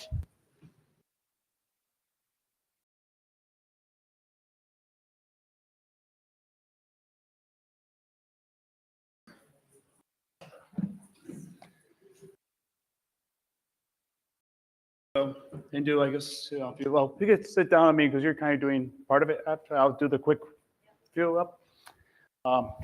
So I guess I'm going to go start off with the big question here. Who here knows what S-frames are? Wow, actually, okay, who here doesn't have a clue what S-frames are? Okay, yeah, don't be shy. They're new. They're the new thing in town. Josh, did you raise your hand? He's the one that's implementing the code, though. So anyway, let me go real quick, try to fly right through some of the, just an overview. Whoops, you're right, this thing doesn't, I don't know why it doesn't want to, how do I get rid of this stupid, it doesn't want to let me use the mouse to, or the error, so anyway. The whole idea of this idea is a lot of people don't compile their kernels with frame pointers, and we want to get user space stack traces from the kernel. So when an NMI goes off, we want to, with perf usually does a bunch of NMIs. They get your information from your stack traces, and you're like to know where you're profiling your user space objects. Easiest way is frame pointers, but if the frame pointers are turned off because they do actually add overhead, so some people turn them off. The kernel has doesn't really have much of a clue to do it. Perf will do like a cheating thing where it says, okay, just give me a couple K worth of your stack, or maybe, I don't know, how big is it? How much do you care? What? Wait, how by default it's what? 8 kilobytes? Yeah, so it does 8K, 2 pages, 8K every time you do a snapshot, 8K, 8K, 8K, 8K. So, and then what it does, it uses dwarf and stuff like that to unwind it and figure it out on the user space when it gets back to user space. So someone actually, I always have to mark about the overhead there. In the report from LWN from John Corbett, they said, the kernel build increases by 2.4% when you enable frame pointers as without frame pointers, and they say there's even some Python programs that increase or slow down by like 10%. So it does have an impact, but we still want these things. And some people say maybe it's worth just doing that so we don't have to do 8K or whatnot. Oops. Go. So quick, here's how frame pointers work. Usually you have a stack pointer or a frame pointer, and then we do is the frame pointer actually is just like when you call a function, it'll put the stack, we'll just say, okay, it'll save a register that says, here's where the next frame is. So when you, oops, let me go back. That's not what I wanted to do. So basically, if you have frame pointers, the kernel will get the first stack pointer, and then from the stack pointer, it can figure out where the frame, like inside the stack, there's a pointer to the next frame from the previous function call. And then it says, oh, that's where it is in the stack. And then you could go up into the stack, grab that. And that, if there's another frame corner, you could go and do the next one. So it gives you a nice little table, which is, where you get your stack. Oops. Then in the kernel, we used to try to do like dwarf unwinding, and inside the kernel, we have frame pointers disabled a lot of times for the same reasons of performance. So what Josh came up with, because they needed a reliable way of unwinding, because what usually unwinder does without orc unwinding and frame pointers disabled, it'll actually just say, give me the stack. The stack is a fixed size of usually like 8K within the kernel, maybe 16K, whatever. It just scans the stack until it finds something that points into text space. Hey, this is text space. Boom, we'll print it out. Hey, it's text space. We'll print it out. So that's why you get those little question marks in your stack traces. That means we found this on the stack, but we don't really know if this was actually a function that was called. So the orc unwinder was required for live kernel patching, because live kernel patching needed to have an accurate way of knowing where functions actually were. So Josh worked on that, and it got added in 4.14. And basically, the overview, I might be not quite doing this quite right, but this is the way I kind of figured out how orc unwinder kind of works. You get the, you say, I want to get a backtrace of the stack. So you have your instruction pointer and your stack pointer, and you have this orc unwind IP table. So it takes the IP address and says, it searches this sorted list. So it's a binary search, really quick. You find a spot, say, here's where my address is. Basically, the table is a range of addresses. It's not every single address in the kernel, it's just a range of addresses, and you find the one that represents this range. Because this range will then tell you, it'll point to another table that's not sorted, that has a bunch of information to say, here's where the stack offset to get you back to who called you. So the second table gives you enough information to use the registers at that point to find how to get to the next stack. And then from there, you can say, okay, I know where the instruction pointer is. I can now go back into the table again, and it'll give me the second function, and then I could do the unwinding. So this is the orc unwinder from the kernel. Yeah, and that's basically the same thing. Whoops, why is it? How many things do I have in here? I think I just went through. It's just showing the whole thing, basically. So I'm trying to get more into the discussion area of this thing. So then it was funny because at the Tracing Summit last year in London, we had this whole thing about, we were all talking about, how do we solve this? And we looked at EF frames, what's that called? EH frames. Thank you. Somebody, we looked at doing that. Yeah, whatever. We were looking at that, and we looked at some other things, and we were like, well, maybe we get the GCC folks to maybe be able to provide something for us to help us to come up with this. And we're all thinking about this. Is back in November of 2022, and we were just brainstorming it. We wrote up about an article on it, and then someone pointed to me, said, "Hey, Steve, go check out this phonics, whatever article, I can never pronounce the name of it, article. There's something called S-frames that's going on." So I see this, I'm like, my God, this is exactly what we talked about at the Tracing Summit. I got to find out more about this. And then I went to FOSDEM, and I ran into Jose. I said, hey, Jose, do you know anything about this S-frame thing? And he's like, I actually have someone working on it who actually created it, and she's here right now, Hindu, who's like, I'm like, great, I need to talk to her because I need to get in the kernel. He's like, well, actually, we'll be really excited because she's a GCC developer, compiler developer, extremely bright, knows everything about the of the kernel and everything that, or I'm sorry, of the compiler's infrastructure and everything, much more than I do.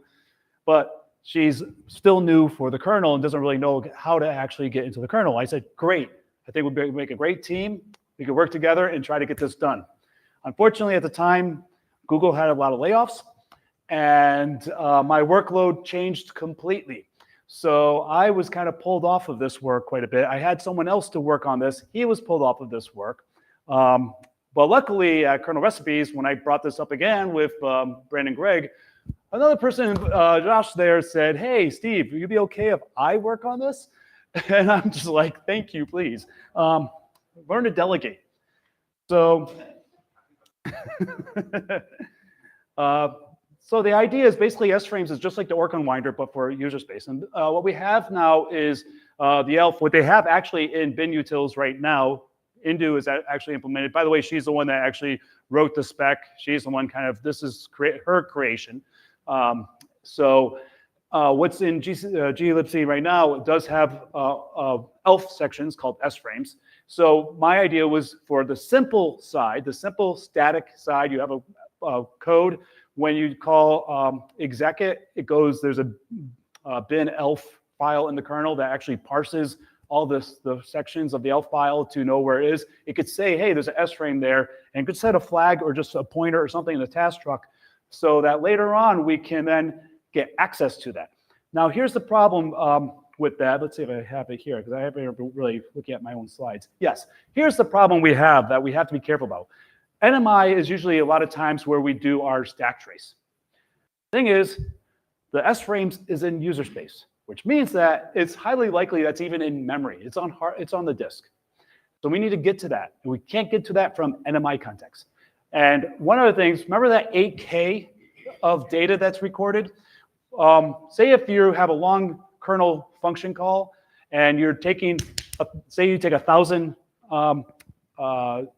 NMIs doing your profiling in that long call, you're getting 8K of data that's exactly the same 1,000 times in the ring buffer, which is, that's kind of expensive real estate. You don't want to be duplicating this data over and over again. So ideally what we want to do is just say, hey, NMI went off, and perf says, I want a stack trace. And it says, okay, we'll set a flag and say there's work to do, set a flag saying, okay, go back. And then is like here, if there's no work to do, we say, okay, we go back to user space. Otherwise, if there is, we'll do the ptrace path. Actually, we found out coming from NMI, there is no ptrace path. And we were going to do all this hacks and stuff like that until Josh pinged me on IRC. He goes, can't we just call IRQ work? And I'm like, wow, that was really a simple answer. Yes, IRQ work is just a flag that will trigger an interrupt. What? Peter Zilstra. Oh, Peter Zilstra. No, that's right. Matthew, that's right. At the same time, that's right. Okay, I have to get this right. I'll go back. I was talking to Matthew. Matthew said that to me. I went to Josh and said, Josh, did you know we could use IRQ work? And Josh said, yeah, I know. Peter Zilstra just told me that too, at the exact same time. So, because I was talking to Matthew when Josh was talking to Peter Zilstra, and we've got the exact same response back, to use IRQ work. It's just a way of saying, if you're telling yourself, you could basically say, on this CPU, trigger an interrupt. And so if you're in NMI context, it's really tricky. NMI context could happen at any time. So the logic there is very, very fragile. So it's very careful about how we do things there. So you don't really want to do some magic ptrace going back to user space. So if you are in user space, you just say, okay, set an IRQ work, which will say, when interrupts are back enabled, you're going to trigger an interrupt right away. NMI interrupts are disabled, so it's not going to happen then. So as soon as NMI goes back to user space, interrupts are enabled, and boom, you're right back into the kernel, into IRQ work, in a place where when it goes back to user space, it has the ptrace path. So that's the answer that we're going to do. So there's a little, I kind of left that out on this patch, or on these slides. So from there, we could actually do, let me go back actually. So the idea is on the ptrace path, this is where we can actually do the map on the way for ptrace, we can schedule out. We can pull stuff from storage into memory. So you just set a flag, does IRQ work? It says, okay, on the way back to user space, we're going to pull in the user space stack once. So so if you have 1,000 perf events that are going on, it's just going to have to say, it will do the kernel stack, because that constantly changes everything. But the user space stack isn't going to change until you go back to user space. So you don't need to copy it over and over and over again. So this requires a little bit of modification of perf. It requires a little bit of modification of ftrace because it does the same thing, but it's doable. So, whoops, I'm going back the wrong way. And just one other thing I have to one thing I'm worried about for ftrace side is we have relocatable addresses, and this is kind of like throwing this blurb out. I really do want a way to have the kernel to be able to figure out, hey, here's some address. I have to know where it is mapped into the file. All it do is basically give me the map. Basically, I want this information in my ftrace code. Perf does it perf doesn't need it per se, although how do you do relocatable addresses? So if it's if you get some random address and that's changed every time it executes, I guess the perf will actually look at how does perf do that? Get throw them the thing. I was quite curious about that. You get metadata for the M maps that you are loading, then you get the symbol table, and then you do the math. Okay. So anyway, a little bit too much now. She said she needed 5 minutes, but that's now your turn.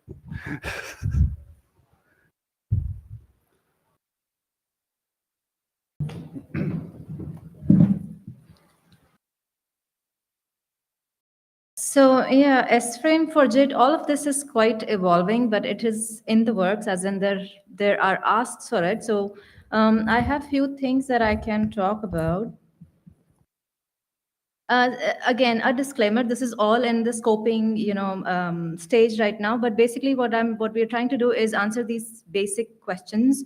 How does stack tracing work in general for the JIT environments? Can S-frame make a difference there? And I think what's tied in here as well is the question: does Linux really what's the use case in Linux to go figure out what's the JIT environment or what is that JIT runtime doing at this specific time? So I'm not clear on those aspects, but assume all of this is somehow figured out, and we do say that yes, S-frame makes a difference here. So then I think at some point we will need to answer this question as well. What are the requirements that this format will need to fulfill to support JIT use case? So all of this is evolving, but I have some things to say on each of these. And if you have inputs, then let's talk more on all of this. So basically, how does stack tracing work in JIT environments? To what I have seen so far, it seems, yeah, there are a variety of JIT beasts out there, right? But across all of this, from what I've seen, there are a couple of, most of these JIT environments will have a couple of stack frame layouts, so to speak, interpreted, compiled stack frame layout, and VMs, even VM's own code. So typically, it's the JIT is a JIT runtime, or is a JIT runtime that basically knows how to walk through these stack traces and then give the user the stack trace. So at this point, again, the question does come back: do we need that functionality in the kernel to go figure what is it that the JIT environments and the application is doing? So open-ended right now. So once that's figured out, we still need to see how can S-frame make difference. Again, there could be a potential there in the sense that if you put something like a format in these environments, something like S-frame, it does relieve the JIT environment from the responsibility of keeping it, specifically in all of these different stack layouts. So there could be potential there, and the potential is mostly around, streamlining things, how you are backtracing across different environments. There could be potential also in terms of, the overhead, like right now across these interpreted and compiled stack frames and so on. Maybe you're keeping this information somewhere on the stack, or maybe in a separate code, separate code cache or separate section somehow, which is within the purview of the JIT environment. So there could be potentials there that, the overheads are lesser. But again, this is all very hypothetical and up in the air at this time. So assume we have answers to some of these questions, and we do say that, yes, we want to have some support in S-frame for JIT, right? So I have some thoughts on this, but before we get into any of this, I think there is something, this is something inseparable at this time with S-frame, which is that S-frame is a format that's simple, and it relies on really some basic things, as in it relies on knowing what that ABI is. So if it is x86, it says, I know exactly where the return address is going to be. It's, once you identify CFA, it's at a specific offset from CFA.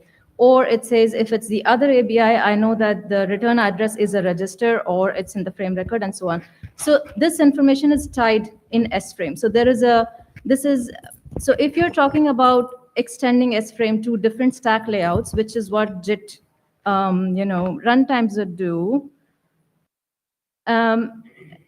we need to make sure that this is representable in S-frame. So you could come to a middle ground saying that even if it is interpreted compile frames and whatnot, if it is possible for these runtimes to ensure that the return register is at a specific offset, it's still representable. Otherwise, S-frames need some more story to represent, right? So that's the prerequisite.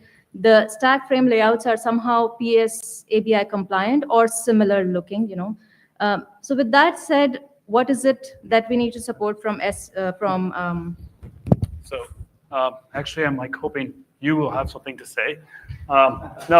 Basically the idea it's basically, the JIT and dynamic linking and stuff like that. We need a way to represent that. Now, what do you think would be a good way of representing the S-frame work that any JIT, I don't know if does BPF have stack as well? I think BPF, I believe it uses frame pointers. Okay. So in the kernel, if we don't know about BPF in the ORC unwinder, right. But if we get to an address that we don't an IP address we don't recognize, we try frame pointers, and if that works, then we keep going. So actually, what I would like to have is like a dynamic link library that will need to pass information, and then let's say if we're running JavaScript, like Chrome, you have Chrome running JavaScript. I want the backtrace all the way from the kernel up into Chrome, up into JavaScript, and see everything. Now, how hard would it be to get that information? Well, I think you have two options that I can think about. One is, like I said, make a standard so that if you're generated code and you want to be unwinded through, just always use frame pointers.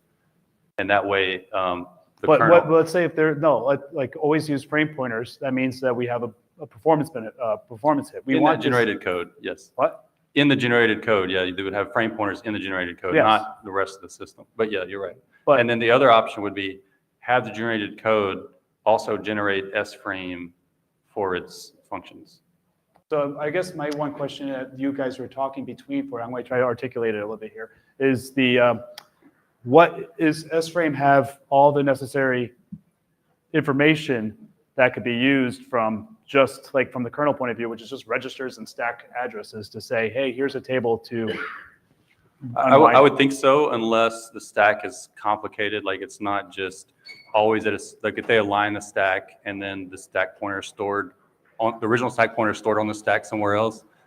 S-frame is really simple, so it doesn't have all the complexities that Dwarf would be able to find different, stack layouts. So this JIT code means that there's a Java or JavaScript JIT code? It could be either any of these. Okay, so that's the user space.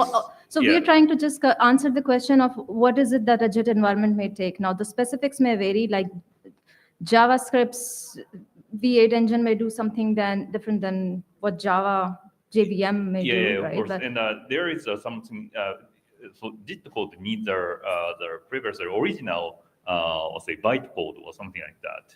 Yes. And that byte code usually, let's say, run by your interpreter, and JIT code will be using the part of the byte code or full byte code. Well, I would call both of those JIT code, right? One is interpreted and the other is compiled. So I generally just use that terminology. I don't know. So even if it's interpreted, whatever byte code, and then it goes to either interpretation or compilation, right? Yeah, but Yes. Usually the interpreted the byte code will be also using the different stack. I know we're over, but I know it's over, but we'll a few more minutes. I think so. Interpreted is less of a problem because you're the problem is that from the instruction pointer you want to get all the way down. So if the code is interpreted, that's not an issue. If it's compiled, it's JITted, then you want to get from the instruction pointer down. And I think the only thing that the JIT compiler needs to do is just generate an S frame for whatever that range that it has JITted, and it should be done. But you have to find it. You have to find that. Yes. How do you find it? Oh wait, no, okay. So The assembler has to do that. this is how we're going to do dynamic linking and stuff like that. We plan on having a system call of some kind. This is like this is phase 2, probably maybe next year, or in LSFFM or something like that. We'll be talking about this or something. But we're looking at a system call. Right now, once we get the format saying if these guys will do this, it will, like when you create the call and it's going to execute, it will need a system call. Dynamic linker will need to do it. Something to, or it doesn't even need a system call. Here's another thing is I don't know if we want to just have some sort of address that the kernel could query and say. I mean, one part of the problem is knowing the content we need from the JITs, right? Yes. How to describe how to walk their stack. The other part of the problem is creating an ABI with the kernel that would allow a growable area to kind of add all those JITs. Maybe not, no. But to add all those tiny bits of information without calling the kernel for each and every new function that is generated or removed or reclaimed. Yeah. So we could actually find, that's the question is, do we use rsync or what's called your restartable sequences? No, it's not. I'm saying if we have a way of like just something that says, that tells the kernel, or maybe in the beginning of the program, it says, here's the information that, or we have a table. Maybe we can even have a table in user space. Here's the table that tells us where the S-frame stuff will be. But to be honest, we really have So, like, you need a chunk of memory that is shadowed, and all the JITs are putting the way you unwind, the way you walk back the stack in that block. Right, but it's not a shadow stack because once it's JITted, you create the table and then you leave it. It's not modified while the execution happens. Sure, but the JIT is just throwing away those things and making new ones. Oh yeah, if it's constantly doing that, then you're right. It has to create. It has to be part of the JIT. Yes. The JIT will actually do it, and if we have something registered that it just updates one point of location, yes. Yeah. So that's why we need the format to support being relocated. Yeah. And other requirements, right? Like basic requirements. I think that's what this is about. Yeah. Right? So okay. So since we're done, first of all, thank you very much. And I'm not shutting this down yet, but we should have a Slack. There's going to be a channel. We'll talk tomorrow. I'm going to try to maybe bring this up again on the chats or something and extend this out. And please, if you are interested in this, participate. I don't know what the best mailing list or whoever we should be doing. What? Yeah, Linux tool chains. So please participate. Did you get your cup already from the tool change track? Yeah, okay. So we're, please don't let him leave.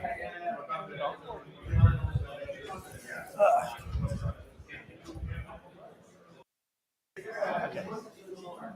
Whoops. Yes. Let's skip.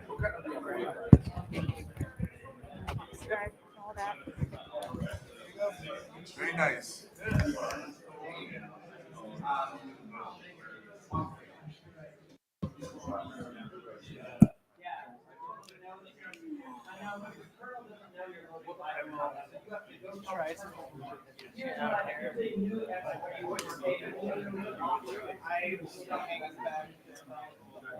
Who's going out to dinner?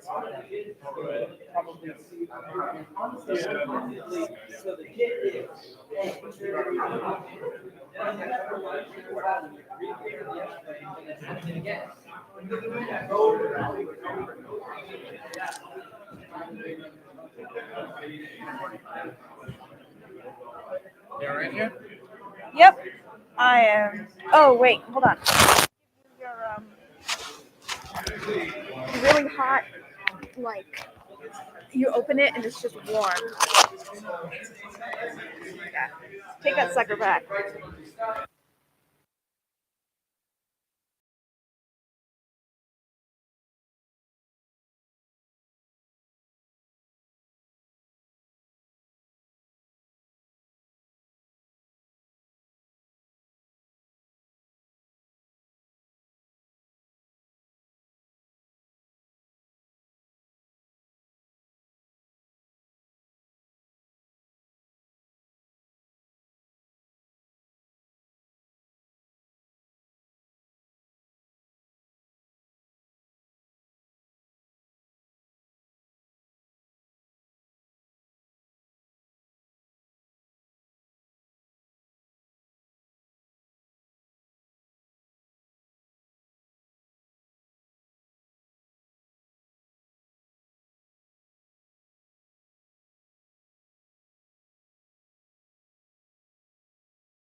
You are currently the only person in this conference.